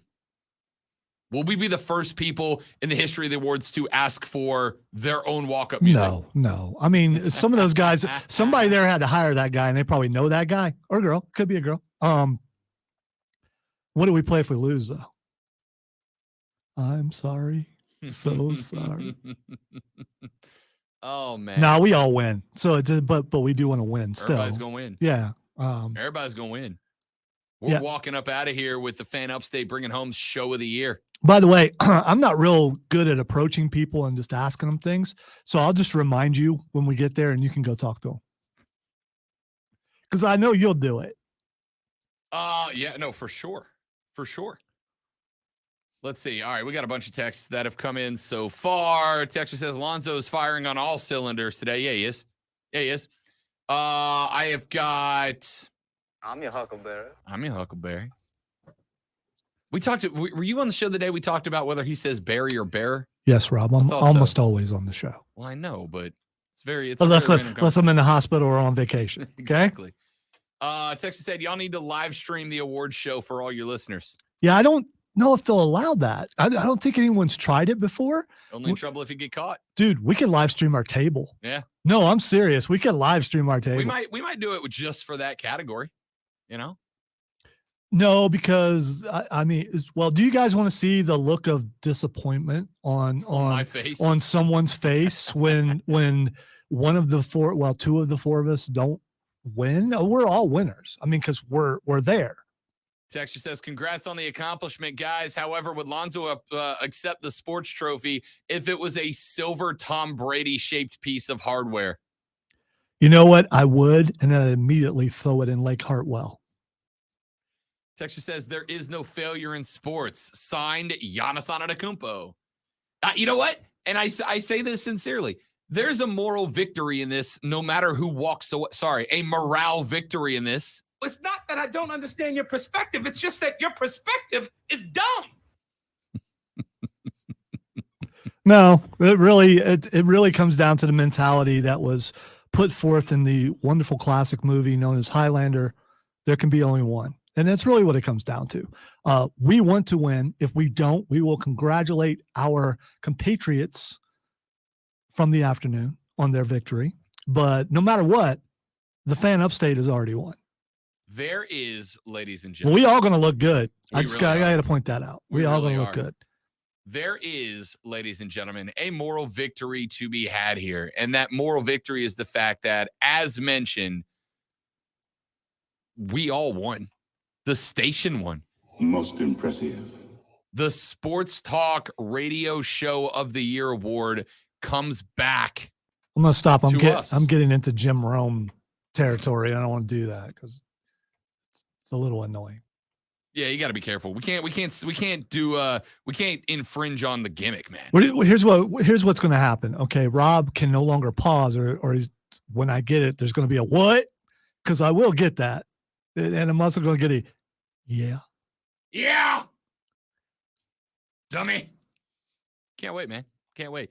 Again, super happy, super proud, honored, humbled, all the good stuff. See, he said we weren't going to talk about it, but he had to read the text, and texts are congratulatory, and we appreciate that. People are also congratulating us on the stream, and make sure that you send some congratulations to the other show when they get on the air later 100%. on. Tell them how proud you are of them, like we 100%. are.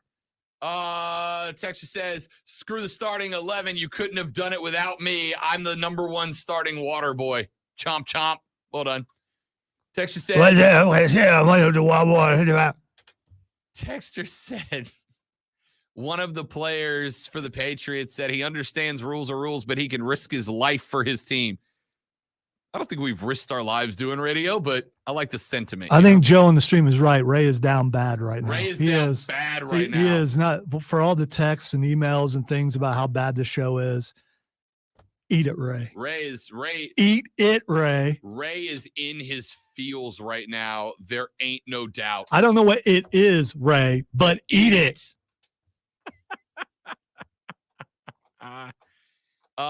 Dude, so I'm thrilled, man. I'm thrilled. It's awesome. I'm honored. I'm thrilled. I think it's fantastic. And again, sarcasm aside, there's exactly zero chance we're able to do any of this without you guys listening, participating, subscribing, spreading the good word. So thank all of you, for real. Yes. Couldn't have done this without some of our best moments is because of something that you've said on the text line or on stream that's taken us in a direction we didn't plan to go in. 100%. Without a doubt. I would say most of our good stuff is because of that, without a doubt. So, And the rest of it comes from me. So there you go. I'm not even against giving Lonzo credit for that. I'm not. It is. It's all Zoe, and then also I'm here. Let's roll with it. All right. We should probably stop patting ourselves on the back and get to some damn Why? sports. I'm Yeah? some straight up Champa here, man. Except for I can't reach back there because I'm so swole. Yeah, that's it. That's it.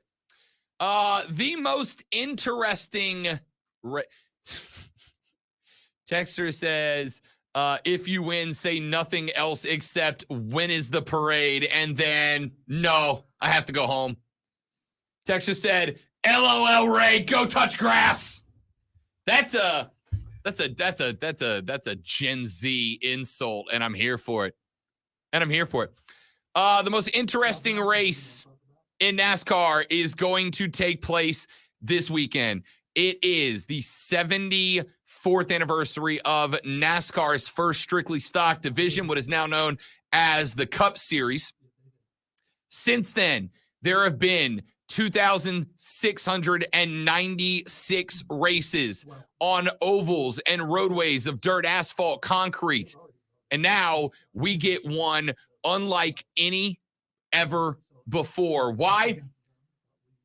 Because the boys of NASCAR will be spinning a race through Chicago, Illinois. We've talked about road courses in NASCAR in the past.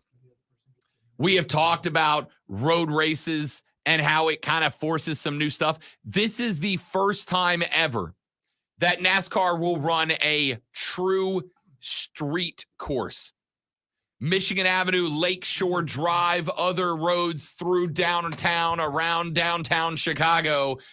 These cars are not made for this, ladies and gentlemen, but that's exactly what they're doing this weekend. And it's going to be very, very interesting. They are having to put special mufflers on the exhaust system so that they're not so that they're not driving the residents of Chicago, Illinois to up and move somewhere else.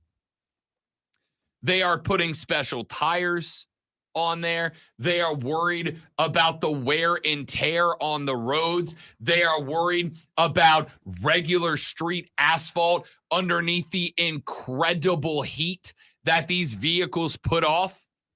And despite all of these concerns, all of these issues, all of these question marks, I want you to know I don't care. Give me this race. I'm begging you. It's going to be incredible. Jenson Button is an F1 superstar, made 16 starts in the Monaco Grand Prix, including a win during his 2009 World Championship season. He will be racing as a ringer in the Cup Series this weekend because... Wait. As a ringer? As a ringer. What's a ringer? Somebody you bring in for one particular event because they are an ace at it. Okay. Yeah. So like a pool shark. Kind of, yeah. So like in this case, a lot of these teams that are basically a team fielding a low-level car and they're going for driver's points, or excuse me, for owner's points, not driver's points, will bring in somebody who is a specialist at any particular sort of track. So when they ran dirt at Bristol a couple of weeks ago, a couple of the low-level teams would bring up guys who were still cutting their teeth as excellent dirt track racers. Well, if you're going to run a city street course, as they are this weekend, go grab you an F1 driver. That's what F1 guys do. This is the kind of track they run. This is his second Cup Series. He got asked in the press conferences this week, why is NASCAR running a street race? And his answer was, Lonzo, and I quote, why not? Yes. I love it. This is NASCAR, right? This is NASCAR. So it's more like, why not? No, he's an F1 driver. It's more like That's why I asked. That's why. Yeah. There why you go. not? There you go. It seems like a wonderful idea. You poor peasant. Why ask me that question? He is from England, by the way. So He 100% said, why not? Seems like a good idea. I think it's wonderful. He did go on to say, I think it's great that they're trying, I think it's great that they're willing to attract something different. And if it doesn't work, it doesn't work. It's one race on the calendar. And that's it to me, right? This is not forcing an issue. This is not forcing a race that nobody wants. This is, hey, let's give it a shot. Let's give it a shot. Let's see if it works. And if it works, awesome. We start putting more of these onto the circuit in the future. And if it doesn't work, if it goes poorly for whatever reason, then we never do it again. I have told you guys that I love gimmicks in sports. It makes them more interesting and entertaining. Now, I'm not saying that I think the NFL every year should play one game where you're not allowed to run, right? Like I'm not talking about a gimmick that impacts the sports itself. I'm saying a gimmick that makes it more entertaining. Hey, all 30 cars have got to run this track. They all got to run the same race with the same equipment. They all have to do it. I'm all in, man. The dirt race was great. The super speedways are great. And now we get to see if these big booming cars can handle quick rights and lefts through a city street. I think it's going to be awesome. I cannot wait. Let's take a break. We'll come back. We'll wrap up this hour. I'm Rob. He's Lonzo. This is the Rob Brown Show. This is the Fan Upstate. As much fun as I'm wearing, I do have to lose.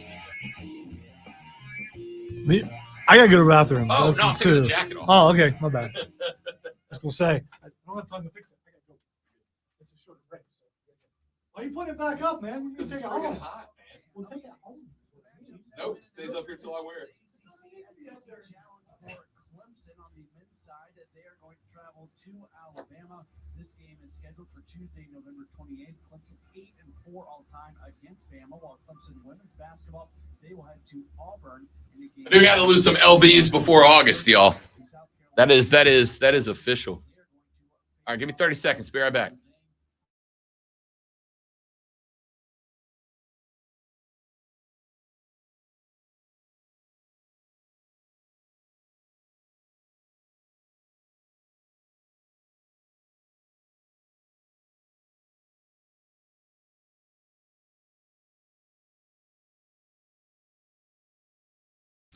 That was actually 20 seconds. You're welcome. Just want to see your name twice. I gotta thank the people who got me here. I would like to thank my dog. I'd like to thank my gerbil. I'd like to thank Miss Jackson for being nasty. For being so real.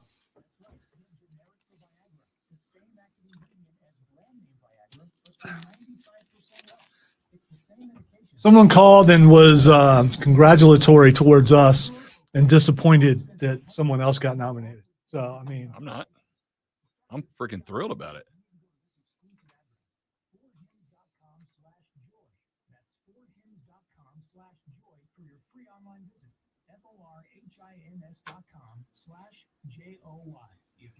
so it's like when you go through life and you never win anything, and then you win something, and it just feels so good.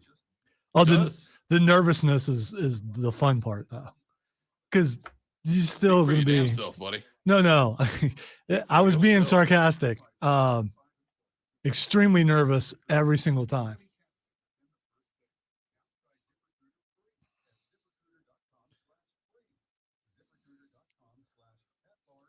I just don't want to let Steve down. That's it. That's what it is. So I don't want to let Steve down. That's it.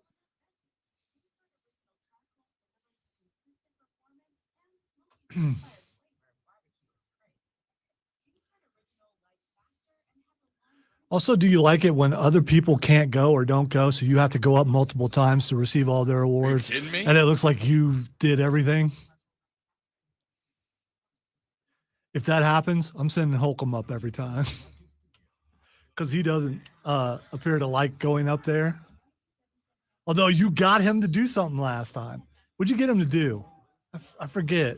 Oh, you got him to turn. I think he turned. You got him to do it.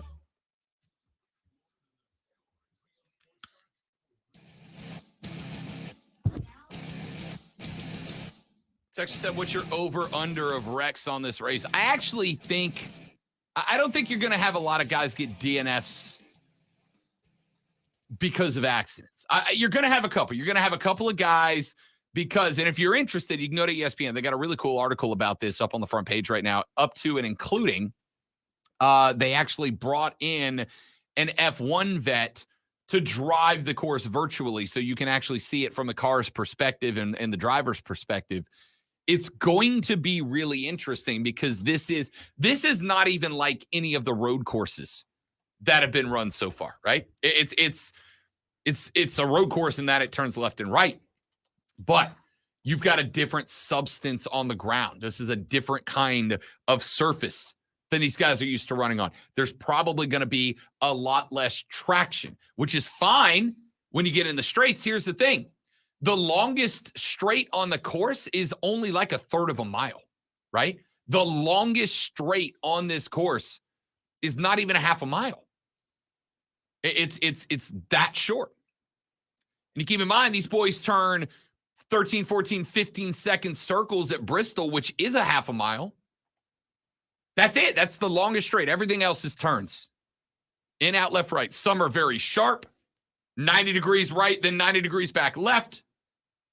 Some of them are hairpin. So you're going to get a few early out of the gate when these guys are bunched up.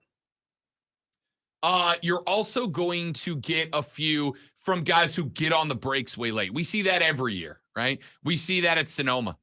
These guys get on the brakes way late. And those cars are not only moving, but they're heavy. So all of a sudden, dude locks up the brakes and he slides into the grass. Well, here's the problem. Unlike Sonoma, this is downtown Chicago. There is no grass to slide into. If you overpower through a turn and you slide off the track, you're in the wall, pal. You're done, right? Because while these cars are powerful and heavy, they're fragile. The bodywork is fragile to keep them as light as possible. So I think you'll see a couple of spins early when everybody's bunched up because a lot of guys have never driven a track like this before. And you can simulate it all you want on an Xbox, but it's not like driving the real thing. I think you'll see a couple later in the race when guys have spun this track 30, 45 times and they're starting to get worn down. They're starting to get tired. You'll see a couple of guys meant to make a mental slip and put themselves into the wall. I'll say 7.5. I'll set the over-under at 7.5. I'll tell you this. It's going to be fun. I love gimmicks in sports. Speaking of, did you watch the match last night? I know you went and watched Indy. Did you come home and check out the end of the match? Or did you do the late flick? It was over by the time I got home. So when you sent me the text last night, I was actually on the way back home from watching the movie, which was 2 hours and 40 minutes. You throw in trailers, it's like 3 hours. So, I mean, you know. Fair enough. It was I meant to record it. I do know that the champs were disrespected, so they came out and they did what they had to do. By the way, Steph Curry is a 1 handicap. I mean, he shoots 1 over par on average. A 1. And Mahomes and Kelsey got disrespected. And so they came out and won the damn thing. Didn't just win, beat them. I wish I had the guts to do what Kelsey does after, I mean, the dancing and all that kind of stuff. Yeah, well, I want to be that guy. You are that guy. I want to be that guy. I'm never going to be that guy. You can be that guy in August. No, I can't. Depends on who's there. Fair enough. Fair enough. It's going to be great. The match was good last night. The NASCAR race. Look at me comparing NASCAR and golf. Man, that's why we're nominated, baby. Rob Lonzo, you 1 hour left. We do it next on the Rob Brown Show on the Fan Upstate. So I have it ready if you want to play it. You've already forgotten. Oh, the Star Wars entry? Well, we can't play it on the stream, right? Or we just go for it? We're going for it. Okay.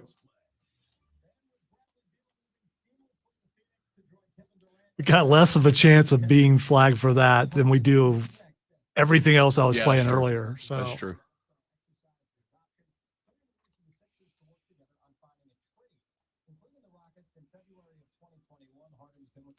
let's just see if we actually have whitelisted drops.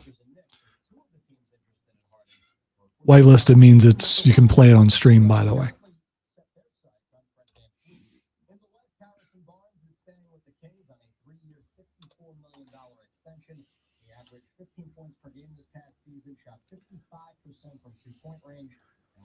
And I'm guessing when yours starts working that you'll have totally different things than I do. So I don't know. There was going to definitely be some Parks and Rec in there, and you're already off on the Parks and Rec bandwagon.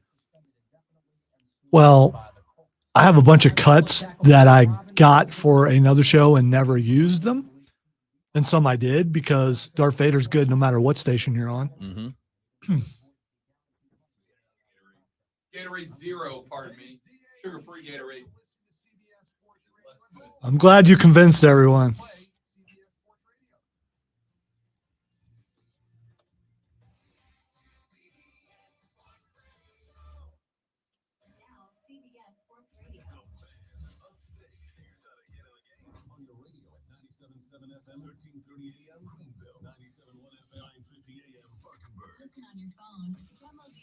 And yes, you're going to hear it in the next segment.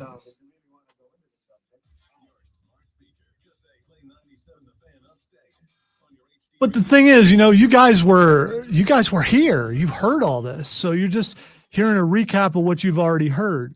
Like put the music. That's all.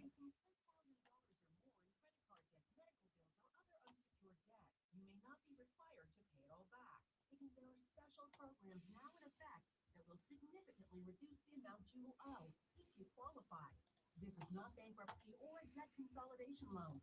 These programs, which the credit card companies like to keep secret, exist to aid American consumers struggling with overwhelming credit card debt by offering tremendous savings and real debt relief. Accredited Debt Relief has established a special hotline for you to call and learn what savings you qualify for. It helps qualify consumers with over Yes, Stephen, it was a work. rated with the Better Business Bureau. So don't wait. Get the relief you need during the But I couldn't say on the air, you know what, Stephen, I'm not playing it in case we're not nominated. I couldn't say that because that just doesn't sound right. But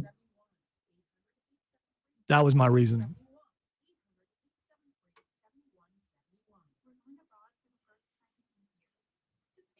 Because if it wasn't good enough to to get us there, then it wasn't good enough to play for you guys. But it did and it is, so we will.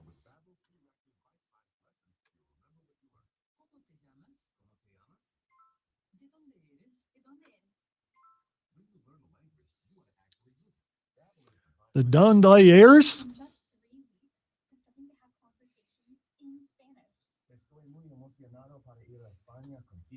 What?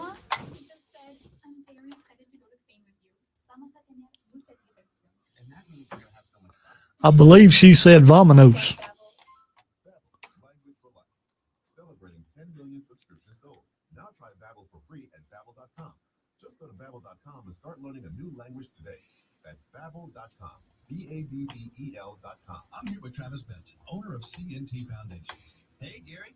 Does life seem Hey, Gary. peaceful these days? Yeah, there's a lot going on. What you doing, boy?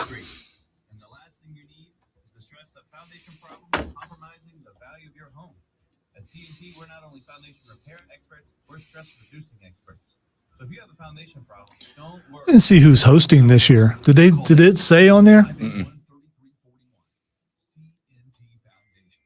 Cherie was hosting when we were there last, wasn't she? Yeah. Tara has hosted before. No.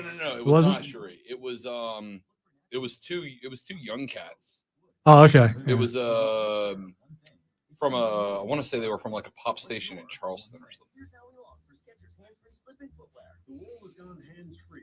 And it's very rare that the people emceeing that their stuff works. It's so weird, isn't it? You can do really well on the radio and get on stage in front of everybody, and it's just like but it is a more, I don't want to say discerning, maybe discerning, but a more critical audience. So 100%. so if you hit in that audience, you've done something really good.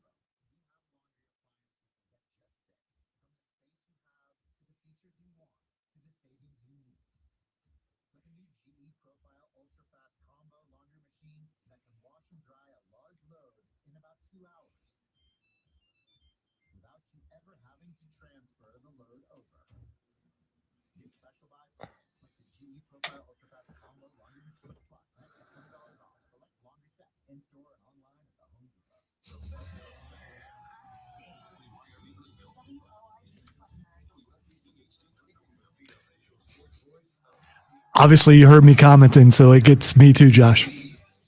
That's all I can do. Do not make fun of things while we're on stream. Sometimes I lose my restraint.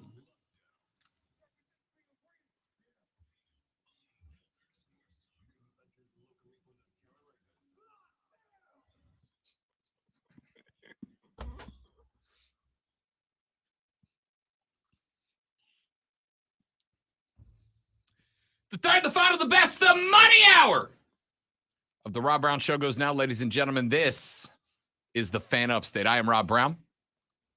The great one, Lonzo, at the ones and twos today, making the show sound as good as it does this day and every day. And of course, without you guys, we would just be two weirdos screaming at each other in a box. So we are ever so grateful to y'all. It's a big box, though. It's a big box. Don't nonetheless. don't go somewhere that's kind of weird, okay? You are on one today. So, you guys have asked multiple times. I'm on a high called life, Rob. I'm on an excitement trip. I'm on that place where winners go. Dope.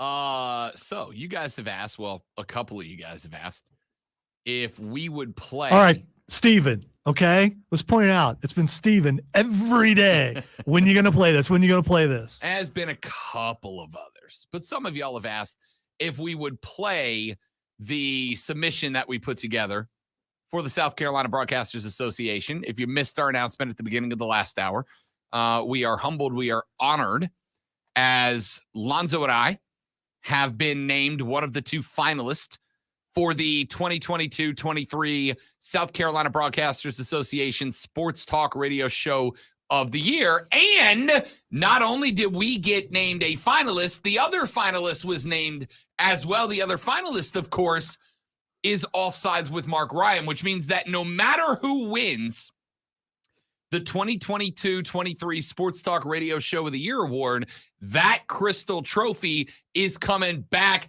to our house. Jacked up. So most days it's good to be us. Today it's great. Yeah, it is. It great. It definitely is. No matter It's who great. wins this trophy, the Fan Upstate wins this trophy. And that's awesome. We still both want to win it for our own shows. But you better believe we're hitting that SEC chant. Fan Upstate, Fan Upstate, to claim conference superiority. All right. We're not going. Fan Upstate. We're not doing Fan that. Upstate. We are not doing that. No. But some of you guys have asked to hear the submission that the Wizard of Wave put together, and he has said we can do it now. Why? Because it got us named a finalist. If it didn't, he wasn't going to play. All right. So I don't believe in jinxes. I don't believe in superstition and all that stuff. Even though, Stevie Wonder sang about it. It's an awesome song. I don't want to play something that wasn't going to win. And it did. So it's either going to get the big award or the merit award, but it did win. So now I'm willing to play it. All right. And I've been accused of it being a work, me not playing it. And it absolutely was a work. It was. I am the heel of this show. It was. Rob wants to be, but it's me. So with that being said, ladies and It gentlemen, was always me, Rob. For the 3 to 6 of y'all that asked, here is the incredible submission put together by the great one for this year's Star Award ceremony. Man, check this out. Your unofficial Rob Brown lockdown. Represents being real.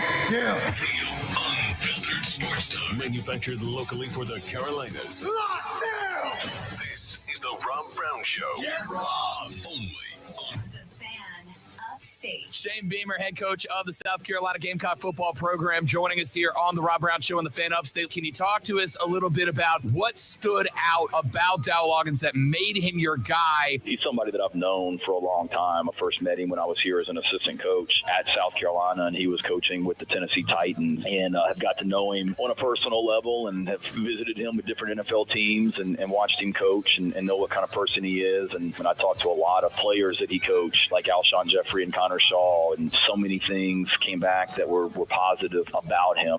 Orlovsky said, Lonzo, and I quote, "Crispy bacon is bacon in its best form."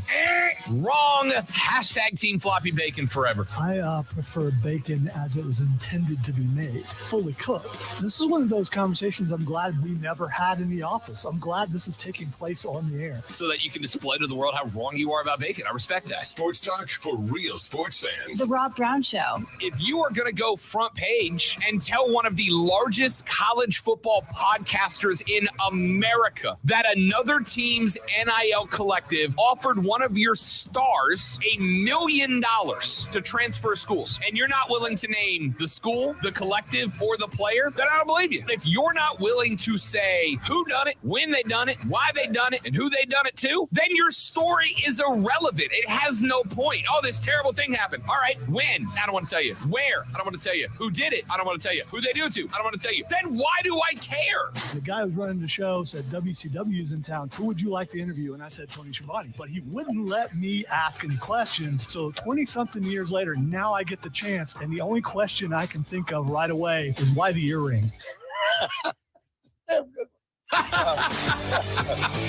Lonzo, it's one of those three-quarter life crisis things. You just think, yeah, I'm going to do it. What the hell? To top that off, I also, in this midlife crisis, got 2 tattoos. I got one with a Superman logo right there. Look at him. I'm just going all crazy. I feel like at this point, like I might be Tony Schiavone in the future. My man's got Superman tattoos, a dog in a dirt cave, and talks about wrestling for a living. Best life ever. Don Munson joining us here on the Rob Brown Show with the Fan Upstate, talking a little Clemson Tiger football. We had DJ on yesterday, and we've had multiple players on from Clemson over the past couple of years. And one thing that always seems to come up is that family concept. And has that bond been tested or fortified based on what's happened last year? This Clemson family that you're talking about, it's real on campus. And again, it started when Dabo took over midway through the 08 season. Somebody asked me here yesterday, what's your favorite Daboism? And to this day, it's still the all-in concept that he had. Because that all-in concept reverberated among the football team, and then it started reverberating actually across campus. It's kept on rippling out. It's real. I love it. Moral victory is a stat. No, but there's a lot of stats we don't keep. Moral victory. We got beat by 35, but we tried really hard. Good for you.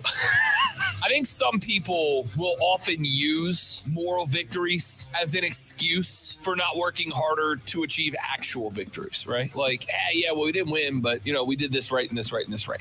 Morals have nothing to do with it. I understand your objection to the use of the word moral in the phrase moral victory. I think that is jingoistic. Like, I don't think anybody is leaving talking about a moral victory from the standpoint of, we did the right thing, everybody. I think moral victory, that's why I wouldn't be opposed to switching up the terminology to calling it a morale victory. The Rob Brown Show, now 9 to noon. There was a little bit of a dust up with another SEC coach who talked about the dancing and the glasses, but that to me has been something that genuinely shined about you and your time at South Carolina. And it seems to be something that players both on your team and potential recruits have really attached themselves to. Where does that come from? All right, hold on a second. You stole my question because I can't dance and Shane Beamer can dance, and I've seen it, and I wanted to ask him, so how much does he charge an hour for choreography? We'll stick with that question. Where did you pick up the moves? Well, y'all are kind. I can't dance, but you guys are kind. You're the first person that's ever told me that I could, so thank you. I appreciate that. No, I think with me, what you see is what you get. Sometimes you see guys become head coaches, and they're one way in front of the cameras, and they're another way behind the cameras. And I'm me. If we're successful, it's going to be because of that, and if we're not successful, it's going to be because of that. Same great show, new time. The Rob Brown Show.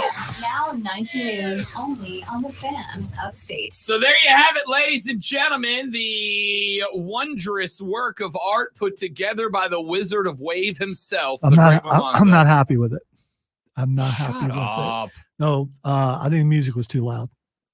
It's too late now. I mean, it got nominated and everything, but I just It didn't get nominated. It won. no, something. you're right. You're right. It won. You yourself have gotten onto me multiple times for saying we are nominated for best show, and you're like, no, we've already won. Now it's just who wins the big trophy and the little one. I'm sure Picasso looked at his art and went, you know what? If I would have just made it a little more abstract. Not enough yellow. Dude, it killed it. Smoked it. It's awesome, man. It's awesome. That's my favorite part is Tony. I just can't. Tony's great. Especially since I had no idea what he actually said until we put this together, and I bumped up the audio. It's just one of those midlife crises. What are you gonna do?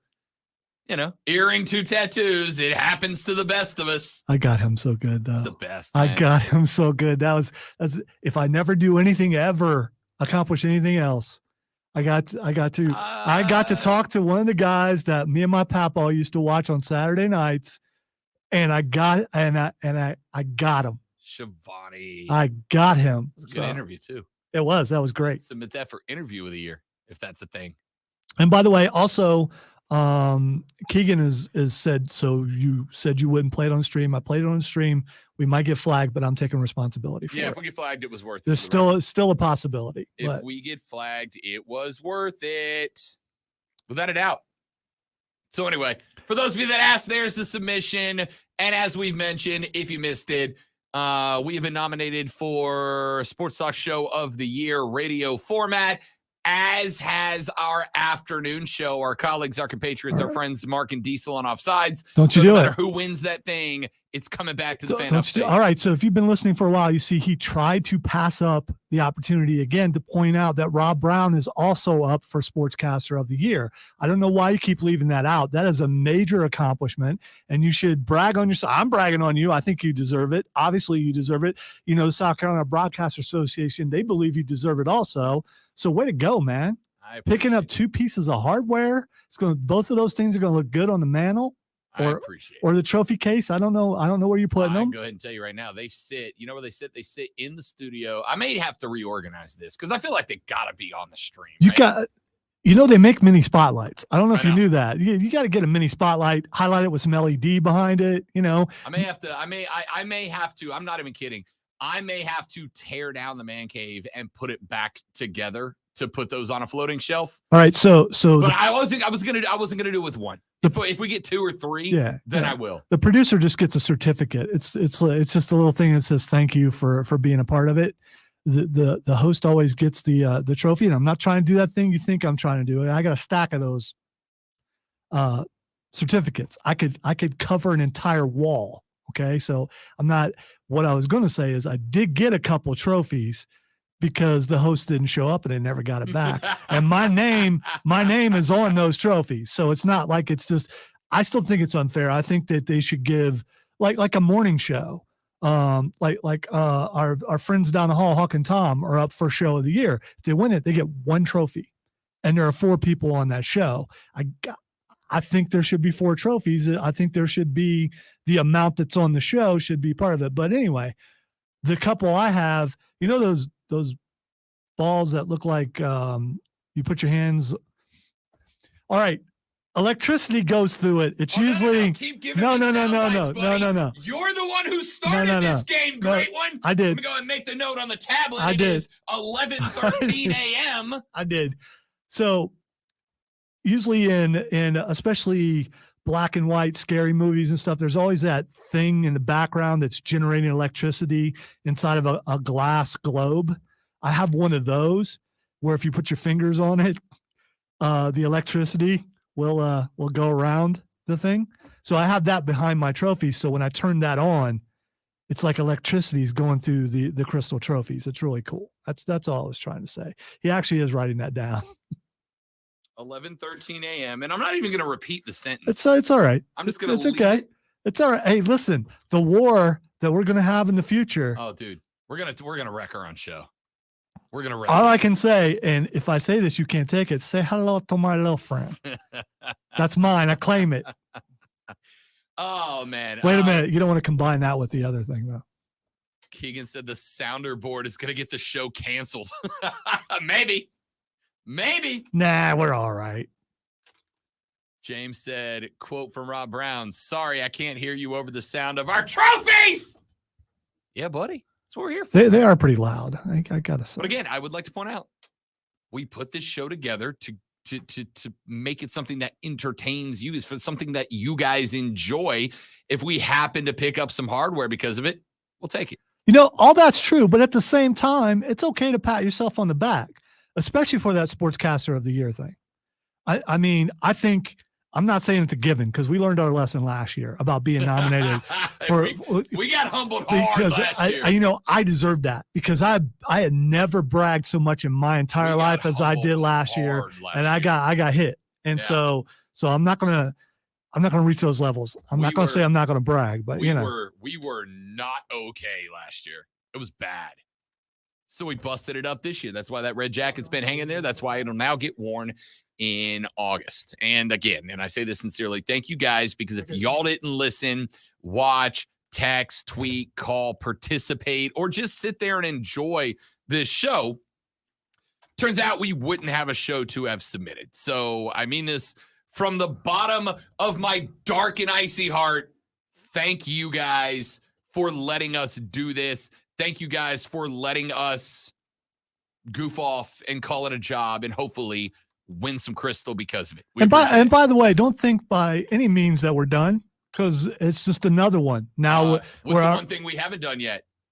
Back to back. You're right. Well, we want to build a dynasty. Yeah, I agree. We got to win this one first. Like there's the dude who, by the way, is fantastic, but there's a dude who's won Sportscaster of the Year like 11 of 12 years or some ridiculous streak like that.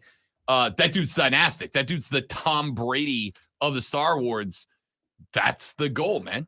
See, that's the goal. There's a problem, James. I work myself into a shoot daily. Brother. I'm just glad we can finally have it's a work sounder. You don't need one.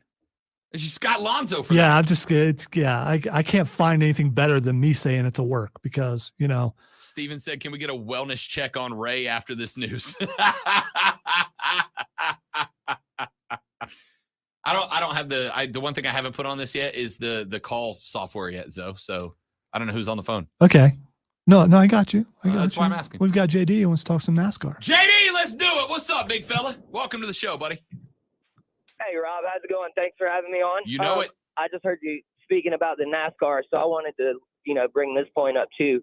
There's no runoffs for this course since it's on the streets. Most of the road courses, they have runoffs where if someone goes down into the corner a little too hot, they can just drive straight ahead, stop, and then continue on. Well, there's not going to be runoffs here at the Chicago race, and it's just going to be drag strips and hard 90s, and I think there's going to be a lot of pushing and shoving, and I think it has the potential to be a great race. I just wanted to get in on your comments on that, and like I said, it's just going to be drag racing down the straightaway and then braking and hitting a hard 90, so I think there's going to be a lot of bumping and shoving and spinning going on. Yeah, I'm intrigued by that, especially considering how much this year, JD, retaliation's coming to play. Like we're seeing guys who are holding grudges for 5, 6, 7, 8 races, waiting to get the receipt until it does the most damage to whoever it was that tagged them in the first place. This one's kind of interesting because, as you mentioned correctly, there's no room here, right? This isn't Sonoma where if you get bumped off the track, you're going to spin 3-4 times because there's 100 yards of grass between you and the fence.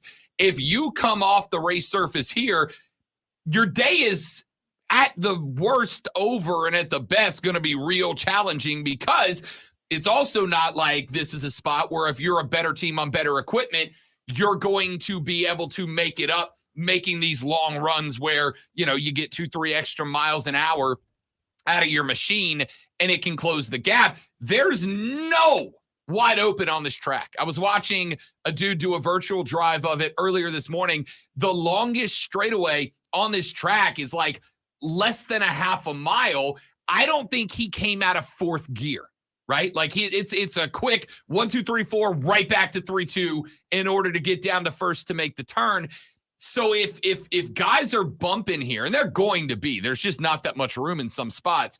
But if guys are bumping, if there are receipts to be handed out, they will end races today, not just spin a guy and make it hard. They will end races. So I'm really intrigued in a year that we have seen more driver conflict resulting in DNFs than I can remember over the past few years. To do this on a surface they're unfamiliar with turn angles they're unfamiliar with, having to work the gearbox constantly from start to finish, and with exactly zero room to go off the surface without wrecking your car up. Man, this is to me, JD, not just the scenery, right? If you lifted this track and you stuck it in a cornfield in Iowa, I don't care that it's around skyscrapers in Chicago. This is the most compelling race of the year, and that includes Bristol on dirt. That includes the 600 at Charlotte, the endurance race. All of those races are great. They're all fun. I wouldn't miss any of them. This is not just the most compelling race of this season. This is the most compelling race since 2 years ago when they raced on dirt at Bristol for the first time. Oh, absolutely. And I mean, I think I've heard they spent $50 million for this race weekend, and this is where they can capitalize. You're going to have new eyes, going to be in a new spot, new racetrack, like you said, down the city streets. It's something completely new. It is going to be very compelling. And if anybody's got, payback to pay, it's the perfect place to do it because, hey, we've never raced here before. How can you tell me I ran him down into turn on purpose? I messed, you know what I mean? I messed up. I didn't know what I was doing. No, you're spot on. You're spot on. But again, I would also argue you got to be careful. There's some danger in that for you because if you end up, let's say you go front quarter panel to rear quarter panel to try to get a guy turned, if you go about it the wrong way and you spin, it's not like there's hundreds of yards for you too. So handing out a receipt here is more dangerous than it is at a lot of other tracks because there's no infield. There's no bumper. There's no tie. I mean, you're going in a wall and you're done. There's a couple of spots like the start finish line is in the midst, JD. I don't know if you've gotten to see a layout of the track yet. The start. Oh, yes, yeah, I did. Okay. The start finish line is in the middle of like a 7-lane highway, right? It's the widest part of the track. And that is where you're going to see most, I think, of the position changes during the course of the race. But once you start getting into those left and rights, those quick 90 degrees that, on the gas, right back on the brake, hairpins, etc. Once you get to those spots, there's no room to hand a receipt there, right? Because you will take yourself out as well. That's why this race is so incredibly compelling to me because decisions have to be made in a tenth of a second on a track that none of these guys have not just run this track. They've never run a track like it before, and that's incredible to me. Oh, absolutely. I couldn't agree with you more. I'm just glad that you like talking NASCAR, man. It's great to talk it.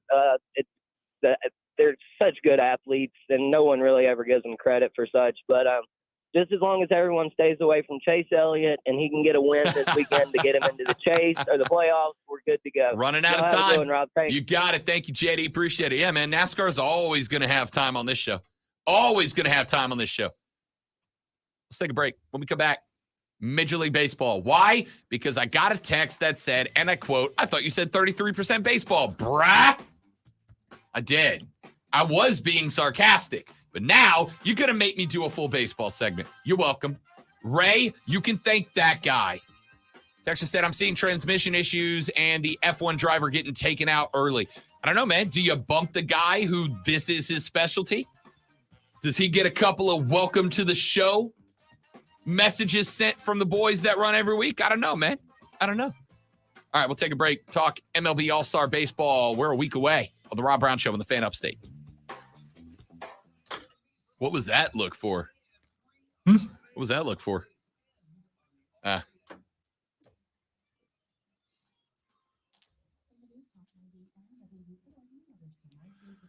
don't know what you're talking about. Hudson said, LFG, that guy, baseball. Don't work yourself into a shoot, brother. So I got to say, I tried really hard and was successful at keeping baseball off the air today. And then that guy, I've derailed, I've diverted, I've done everything I could to keep baseball. One guy. Because we've had although is that an average per day or per week? Because if it's an average per week, then you can't talk baseball today because you've talked so much baseball the entire week. We have not talked a third of the week about baseball. Oh, absolutely. Should we go back? We can go back. We can just go on the on the rock chapters. There are 9 segments a day. There are 5 shows a week. That's a lot of segments a week.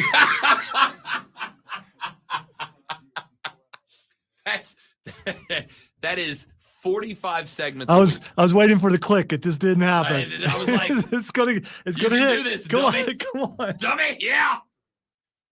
45 segments a week. In order to talk a 33% baseball clip, that means we would have to talk 15 segments of baseball a week. We have talked this week at most 5. At most 5. Well, if we're going to listen to the audience, as you've said many times, then Josh wants to hear about soccer. I do have a rant on Landon Donovan to make. Oh, there we go. I know that name. I think I'm gonna make a web video exclusive out of that. This is radio. Who cares about video? Sarcasm. I hope you guys. Who cares about video? Yeah. Our bosses, all of them. That's why I'm pointing out that was sarcasm, just in Our case. boss, his boss's boss. Although this morning I come in and I'm just me, and right away, Rob and Chris are like, "What's wrong with you?" I'm just being me. This is me every morning. I'm basically the same way. And I think they were some kind of way in thinking that I was, I'm just being me, man. You guys know me just about as better than anybody in the building. So what were you expecting? Rob asked me how I'm doing every morning, and I can't tell him how I'm really doing because it takes too long. How dare I? Trying to do that small talk thing when we don't require it. It's not necessary between you and I. All the small talk is taken care of while we're in the office and I just say random things and Rob laughs and pretends like he's listening to me. That's when the small talk happens. Don't talk baseball, Rob. Don't do it. I'm doing it. I think it's your fault. I think they would rather hear about the fact that you are nominated for Sportscaster of the Year, which is a big deal, and you just won't talk about it. Are you worried about jinxing it? Nope. Is that what it is? I think that might be what it is. I'm not. Why didn't I catch that before?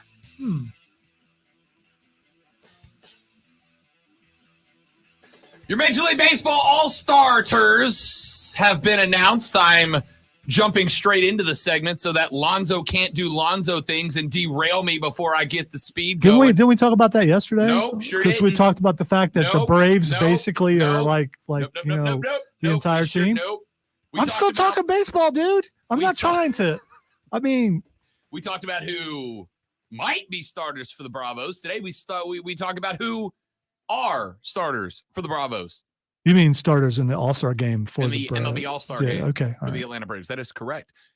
We know that Shohei Ohtani was a starter for the American League, considering the fact that he was the top vote getter for the AL. We know that Atlanta Braves All-Star outfielder. Is he pitching or is he? He will be playing DH. Okay. And he will be playing DH because last night, Shohei Ohtani clubbed his 29th home run.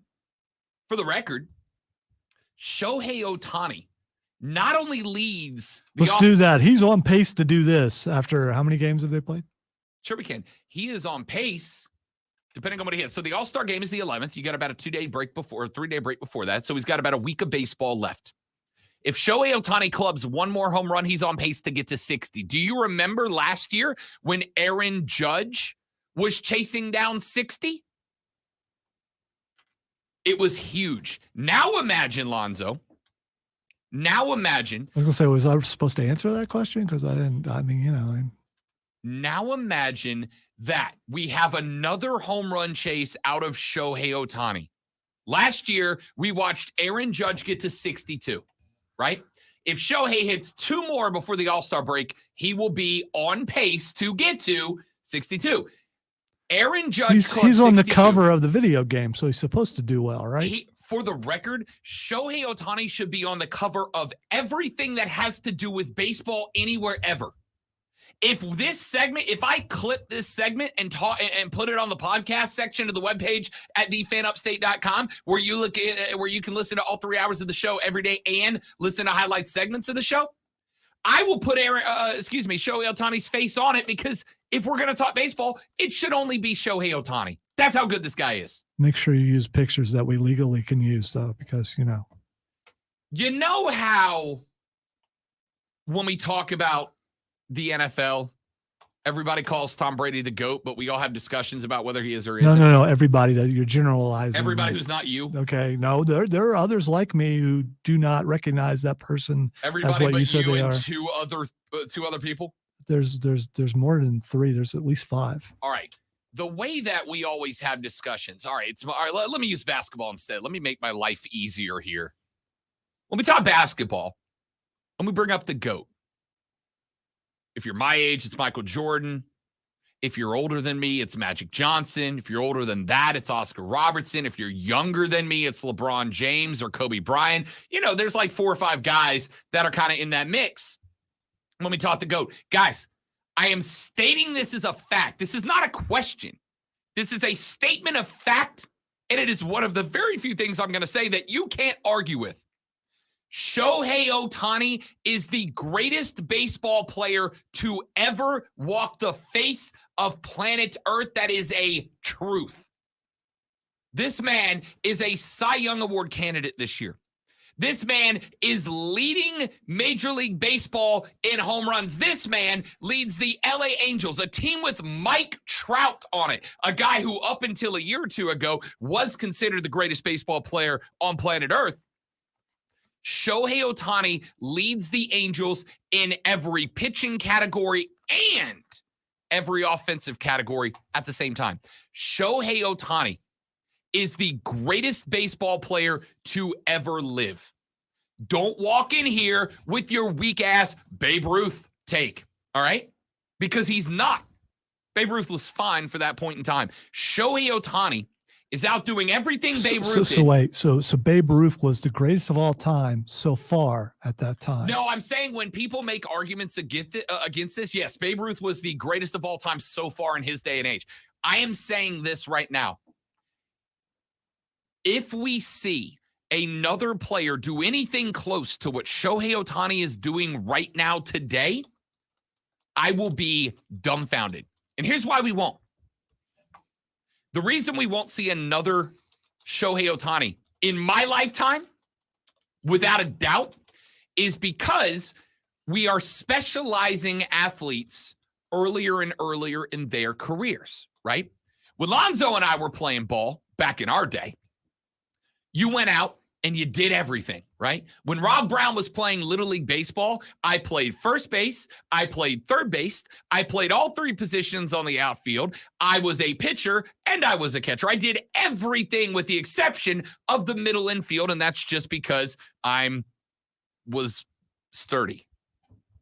Oh, I thought you were going to say slow. I was, but I think that's implied, right? And we're doing that to baseball players earlier and earlier, right? Now, when I got to high school, they said, Rob Brown, you're now a first baseman and a pitcher, right? That's what you do. You got a decent fastball and you're lanky. We're putting you at first base and we're putting you on the bump. I watch Little Leaguers now where managers are like managing 9-year-olds as pitchers, only pitchers. We don't give guys chance to explore the field and see where they're coming from, which means that the number of two-way players is shrinking year by year by year by year by year because we're not giving kids chances to figure out, can you be a two-way player or not? So we'll never see another Shohei Ohtani. The dude is this is the one, and I say this sincerely to Lonzo and to all of you. Tom Brady, I am fine with the label GOAT so far. I think that's 100% fair. We could see another Tom Brady in our lifetime, without a doubt. I am happy We might be seeing one now. We absolutely might. That's why it's easier to say that Absolutely. probably. Patrick Mahomes could get to 7. I don't disagree. I'm fine with Tom Brady as the GOAT so far. I'm fine with LeBron James as the GOAT so far. I could realistically see us seeing another LeBron James in our lifetime. Absolutely a possibility. I am stating this as a fact. We will never see another Shohei Ohtani in our lifetime. And if we do, I will be blown away by it. Shohei Ohtani's the best in the game. Anyway, back to where I was going initially.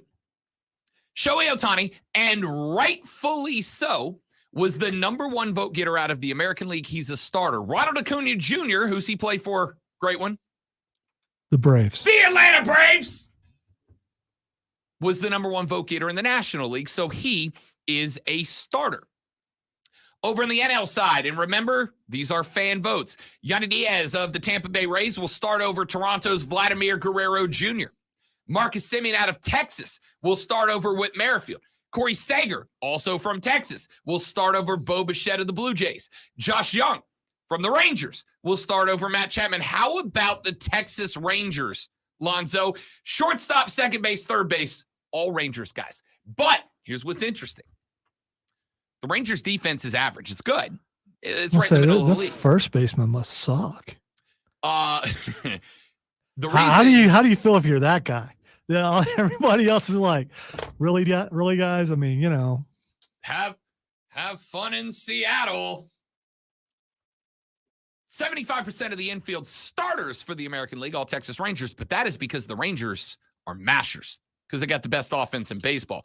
Mike Trout from the Angels will join Shohei Ohtani, who is a starting DH. Mike Trout will be starting in the outfield. He will start alongside Randy Arozarena of the Tampa Bay Rays. My guy, my dog. Love Randy Arozarena. And Aaron Judge named a starter, which is hilarious because Judge has been out before. He's out again now. He is not going to be available to the Yankees again until after the All-Star break. So he will be replaced as a starter by either Yordan Alvarez, Adolis Garcia, or Kevin Kiermaier. Jonah Heim from the Rangers is also going to be a starter. He'll be a catcher. The Rangers have 4 starters just in the infield for the American League. As we mentioned, Shohei, the DH. Over on the National League side, Matt Olson. Who's he play for, Lonzo? The Braves? The Atlanta Braves is a reserve. He did not earn enough votes in the dying breath. Slacker. To overtake Freddie Freeman. It's not a slacker. Freddie Freeman, who just joined the 2000 hit club in his career, is really, really playing good ball. Here's what I love. When Freddie Freeman left the Atlanta Braves, I got told, Rob, it's a disaster. We're never winning again. We let Freddie go. His replacement, Matt Olson, just barely got beat out by Freddie Freeman as the reserve all-star. So you lost an all-star first baseman, and you picked up a first baseman who's an all-star. I tried to warn you. Listen to me. I know what the hell I'm talking about. Ozzie Albies, second baseman. Who's he play for, Lonzo? The Atlanta Braves. The Atlanta Braves is also a reserve at second base. Louis Arise is your starter at second base. No shocker there. My man is batting 400, y'all. He is threatening Ted. He's not going to get there. There's a lot of baseball left, and he's got to get on the other side of the break. A lot of guys lose momentum after that. We'll see. I'm pulling for him. I would love to see a 400 batter in my lifetime. Never done it before. Hope we do. Be amazing. But he just beats out Ozzie Albies because he's doing something that no one has done since like 1802. Louis Arise deserves the nod. At shortstop, New York Mets Francisco Lindor will be backing up Orlando Arcia. Who's he play for, Lonzo?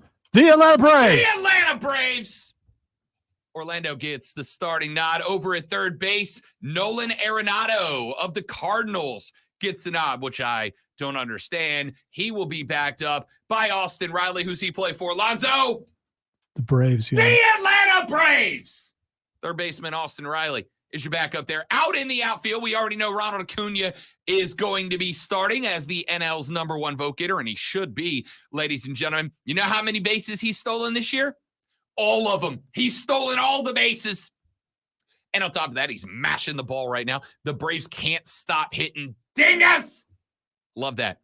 Mookie Betts of the LA Dodgers will join him, as will rookie rookie, Corbin Carroll, your rookie of the year. By the way, Hate and Ask Mario on Bet for the Cycle, my nationally syndicated baseball gambling show, which airs from noon till 4 every Saturday on the BetQL network and on fine Odyssey stations around the country. Mario's a Cubs fan. Matt Mervis got called up earlier in the year. The Cubs fans thought he was the savior of the Windy City, to the point that Mario wanted to make a bet that he would win your National League Rookie of the Year, and I took him up on that bet. And not only did poor Hate and Ask Mario take me up on that bet, he was willing to bet Mervis versus the field that Matt Mervis would win it. And because he was so passionate, do you know what I bet, Hate and Ask Mario? A Brazilian wax versus my hair. It was a hair versus hair match, just in a twisted way. If Mario won and Matt Mervis won NL Rookie of the Year, Rob Brown was going to, less than a year before he got married, Lonzo, shave the head bald, bick the hair, stone cold. Hold on. This is, you didn't run this by someone, did you? Nope. Wow. Nope. You know why? Because I knew I had won the bet before the bet got made. But did you though? I was like 97% sure I had won. So what part of you was scared to death to have to tell someone that you have to shave your head? Oh, don't get me wrong. I ran through that scenario in my head and I was like, well, I won't be getting married. Well, but she'll reset the date till like 2028. Your hair grows pretty fast, though. It does. So I made a hair versus hair match where if I lost this bet, I had to go bick down to the skin. I had to stone cold myself. But if Mario lost, which he's going to, Mario has to get a full Brazilian. All right, so that's like nether regions, right? Correct. Oh. That is not just the nether regions, Lonzo. The Brazilian is every part of you that is covered by your underoos. So backside too. Up in there. No. All up in there. No. Yup. Oh. Yup. Why? Yup. Why? Because I'm trying to no, Mario to be smarter and better. I get all that. It's just why did someone go, you know what we ought to do? Well, for the 90% of people who get Brazilians are the ladies because they have slightly less in the swimsuit department. I got you. I understand. I was more talking about the caboose part. I mean, again, not my circus, not my clown. No, we probably should move on. Anyway, Corbin Carroll is a rookie in the National League, and he is an all-star. Guess who's going to win NL Rookie of the Year? That's Corbin Carroll. Mario, poor guy. And, Michael Harris Jr. is going to be a reserve outfielder. Who's Michael Harris Jr. play for, Lonzo? That would be the Atlanta Braves. So you're a nationally syndicated baseball show. Sure. What was it called again? Bet for the Cycle. Yeah. Every Saturday, noon to 4 on the BetQL network and on fine Odyssey stations everywhere. Since that's on the internet, how much can you actually show of the... Here's what's happening, because we obviously can't show the delegates while Mario is having this happening. What we're doing is Double D, our producer, our video producer and coordinator, is going to go with him to A, ensure that Mario does not play act as if he's getting a Brazilian, and B, he's just going to film Mario's face when he asks. Oh, and by the way, the favorite part of all this is when we explain, because I don't think, knew what the Brazilian was. I got to tell you, I knew what part of it was, but I didn't realize there was more to it. And on top of that, see, for those of you that watched the show last year, you know that Cody Decker and we've lost, I think, 4 bets to the production staff so far. And one of the ones we lost last year was we had to get a body part waxed. Cody Decker went with his chest because he's hairy like a bear. Rob Brown went with his leg because it is the only part of me that even resembles being hairy. And we got our chest and leg waxed live on the air. Well, Mario thought, it's fine. They'll be fine. Mario did not know that the process. Don't you be trying to combine the two. We both have awesome hair. So, there's that. He does have great hair. And by the way, he went Brazilian because I went hair v. hair. Loser shaves bald. He wasn't willing to do that. He would rather get a Brazilian than shave his hair. And I don't blame him. I'm never taking a bet, but I'm there with him. Yeah, I don't blame him. Mario did not know that A, it is hot wax that gets poured on your delicates. You say hot, it's not like scalding hot. I mean, it has to take that, It's hot, bro. It's hot. Then B, that the hair just gets ripped out of you. Ripped. So anyway, my poor producer. Like tearing your soul from your body is what I'm guessing. All I'm saying is if you ain't confident in the bet, don't make the bet. All right. Corbin Carroll is a rookie. He'll be starting, and he's also going to be your NL Rookie of the Year. Michael Harris II will be playing in the outfield. And at catcher, Sean Murphy beats out the Dodgers' Will Smith. Hey, Lonzo, who's Sean Murphy play for? Atlanta Braves. The Atlanta Braves. You got to love it. Sean Murphy, Michael Harris Jr., Ronald Acuna, Austin Riley, Ozzie Albies, Matt Olson. How about the Bravos? There's your starters for your MLB All-Star Game, July 11th, live from Seattle, Washington. If you're a Bravos fan, I'd probably watch. We got one segment left in this whole week, and it's next on the Rob Brown Show and the Fan Upstate.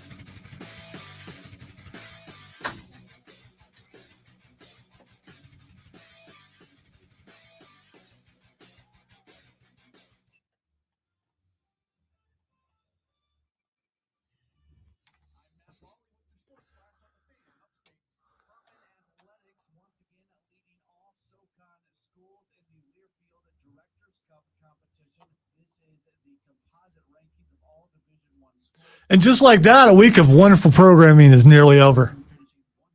Hard to believe.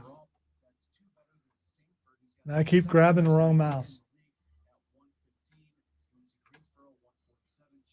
And yes, Rob wrote down something I said earlier to pull for clips. I don't believe for a second he's going to remember. Even though he wrote it down, I feel safe.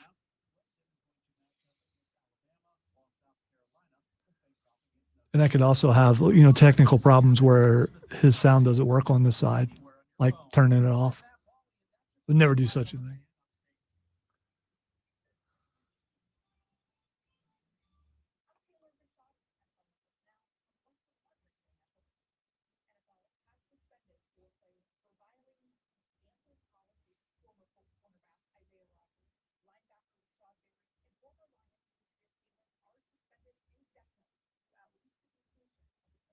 Thank you, Stephen. It really is awesome.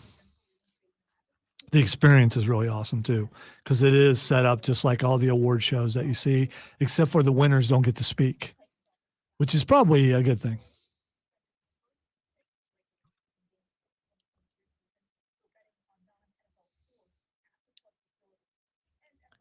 I can't do it, Sean. He's told me his disdain for certain nicknames. I hadn't heard the Lil Bob, though.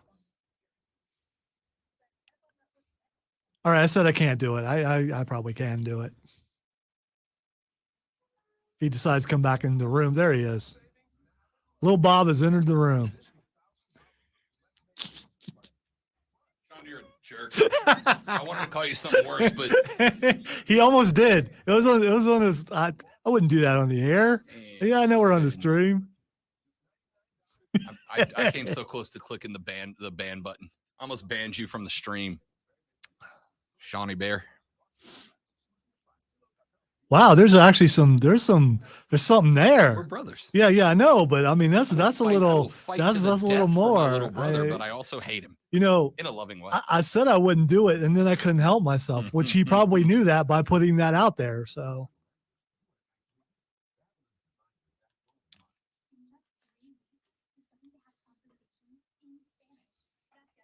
Also, it's an ad, so I can't blow it up. That's very Seth Rollins. That's very Rob Brown. Wait till it comes back. There it is. Look at that. By the way, Keegan sent me something on gold Twitter, Paisley. a duster for $34. Is it floor length? If it comes to the knees, you don't want it. It's got to be floor length. It's how you walk with it. No, it doesn't have to it's be. gotta be floor length. It ain't a duster if it ain't floor length. Dude, I don't want a floor length. Got to be floor length. No. That's the look. No. Because I'm going to be walking like this. I mean, or like this with the old, grabbing it like this. Since we didn't say it on the air, for those of you on the stream, the theme of the award ceremony this year is the hoedown. I think we did. No, we did say it on the air. Yeah. So Lonzo and I, of course, as we always do, are going to lean way heavy. Yeah. Into it. Way Hey. heavy. First off, I don't need an Dude, excuse to wear a cowboy dude. hat, but I'm going to take it. I'm getting a sheriff's badge so I can pull it back. But I get gotta like do get that. like one of the kids ones. Of course. I'm not Yeah. paying money for it. Although we could get one made that says the Rob Brown Show on it. And you pull it back and there it is. Don't do it, James. I will fight all of you. I will be like John Wick. Sean, feel free to message me and let me know what the story is behind all that. That's what my family called me growing up. So there were three Robs. No, I get it. I right? get it. And so there was Big Bob. That was my grandpa. There was Bob. That was my dad. And so that is what came to be my nickname. And for the record, I don't go by that name because that was my grandpa's name and that was my dad's name. It's not mine. I get it.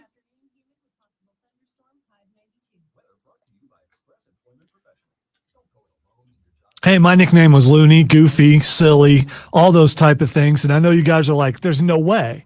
Where did that come from? It's just so weird. It doesn't fit your personality.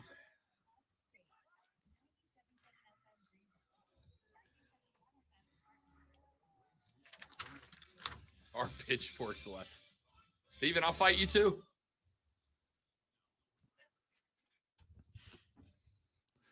You know, it's amazing how noise canceling my headphones really are. Because Rob was just talking and at full level, didn't hear a word he said. It's impressive. Yeah, these things are awesome and necessary.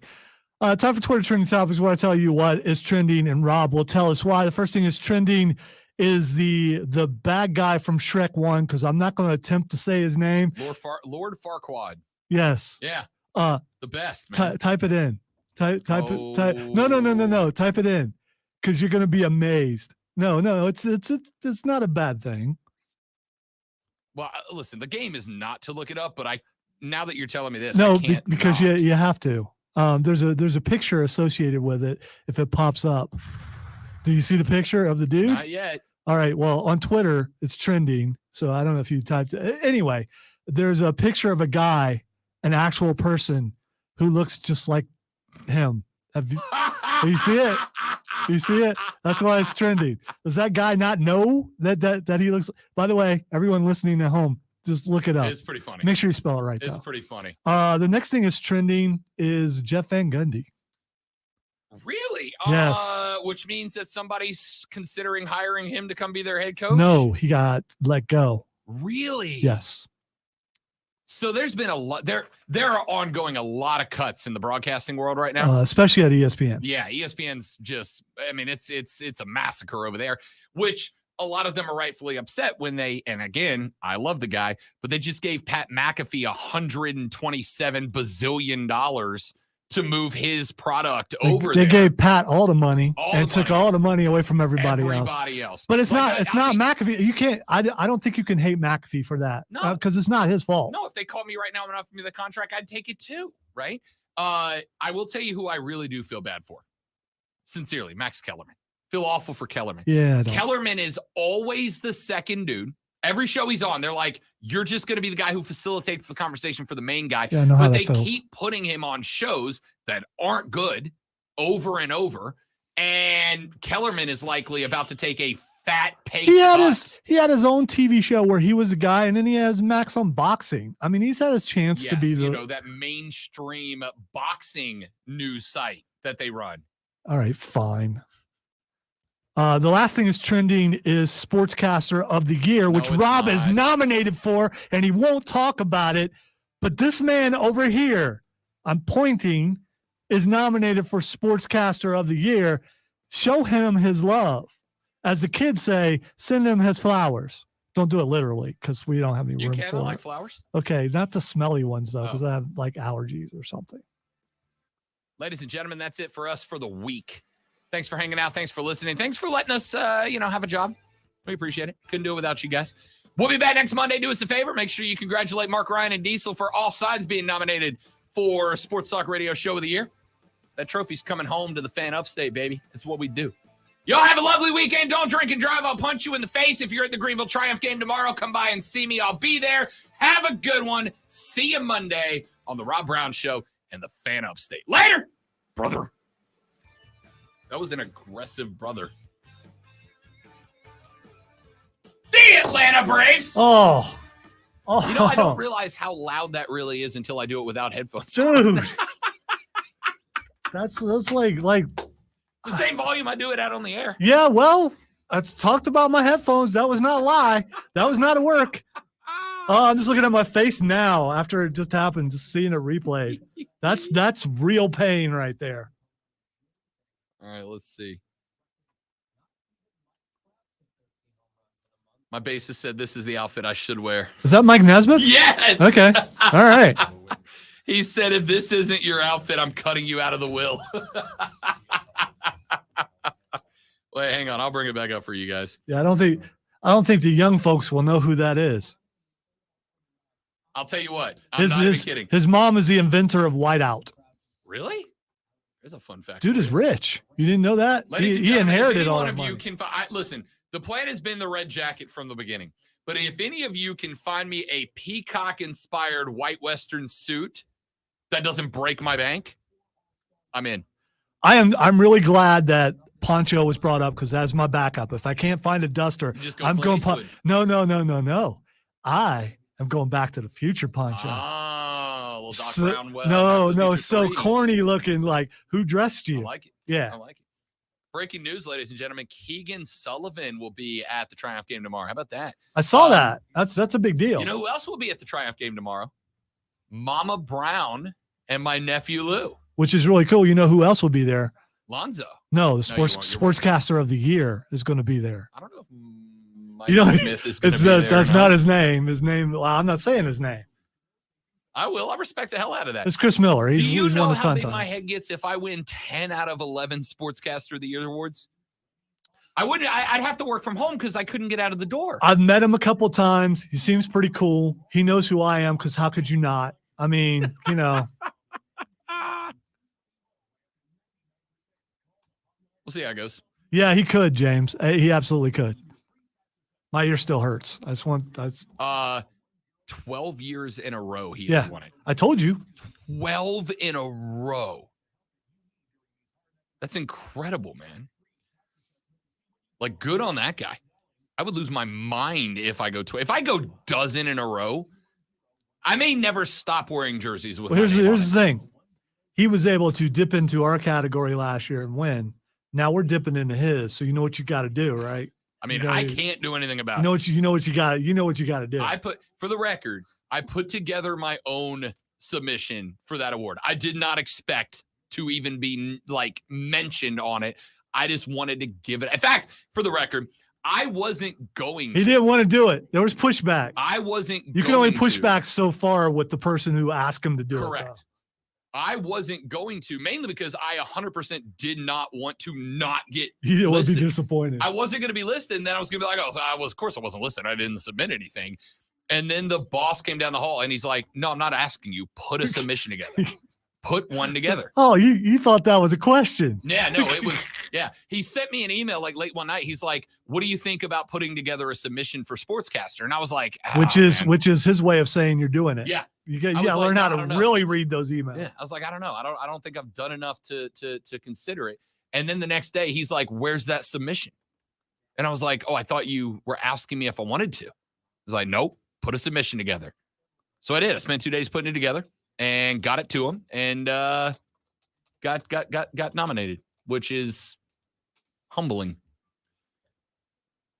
Joey B said, I'm assuming it was Hendricks, and if so, good on Hendricks for putting the foot in Rob's butt. Yeah, no, that's what happened. For the record, that's no, exactly he didn't what need happened. you haven't seen that. Well, maybe you have seen the look. No, it's just a look. Don't need a foot. Just that look. Like you can't recreate it. You could It's a try. metaphorical foot. is Yeah, what it is. it's like yeah. For the record, I got will one say of them this. looks yesterday. It's not fun. For the record, I absolutely want to win that thing. Without a doubt, no joke, I want to win that. I think it'd be awesome. But if you're gonna lose, losing to the dude that's built, like if you're gonna lose the Super Bowl, you want to lose it to Brady. Well, you right? kind of have a built-in excuse, but you don't want to think about it that way. You No, I want to still win. want to. I absolutely want to win. You want to jump up and say, "In your face, Chris." Nope. I would 100% shade. That man's an icon, dude. A dozen Is of he? them. Yeah, a couple That's an minutes ago, he icon. couldn't even remember his name. What kind of icon is that? You got to look A up his dozen. name. People don't have to look up Rob dozen. Brown's name. They know Rob I Brown. guarantee you someone at that station is looking up Rob Brown's name. Like, who the hell is this guy? who is this clown? Because I think like a couple of those years, they just gave him the award before the thing even started, right? He was the only name on the list. They're just like, nope, this is the guy. So to even because be in that people mix, man, were afraid to compete, but not you, not Rob Brown. Rob Brown said, "I'm going to go win this thing," and so he's in it. No, he didn't. You got to be in it to win Brown it, got dog. told you are going to go try to win this thing. Rob Brown was not going to put in for that thing. All right, you guys are awesome. Thank you very much for hanging out. Hope you enjoyed it. You guys are the best. Again, if you're at the Triumph game tomorrow, come find me. I will also be working the Greenville Drive game on the 4th of July. We'll be on the air Monday on the 3rd, but I'll be working the game on the 4th. So if you're planning on coming to that one, let me know. Have a great one. Enjoy your weekend. See you later. Goodbye.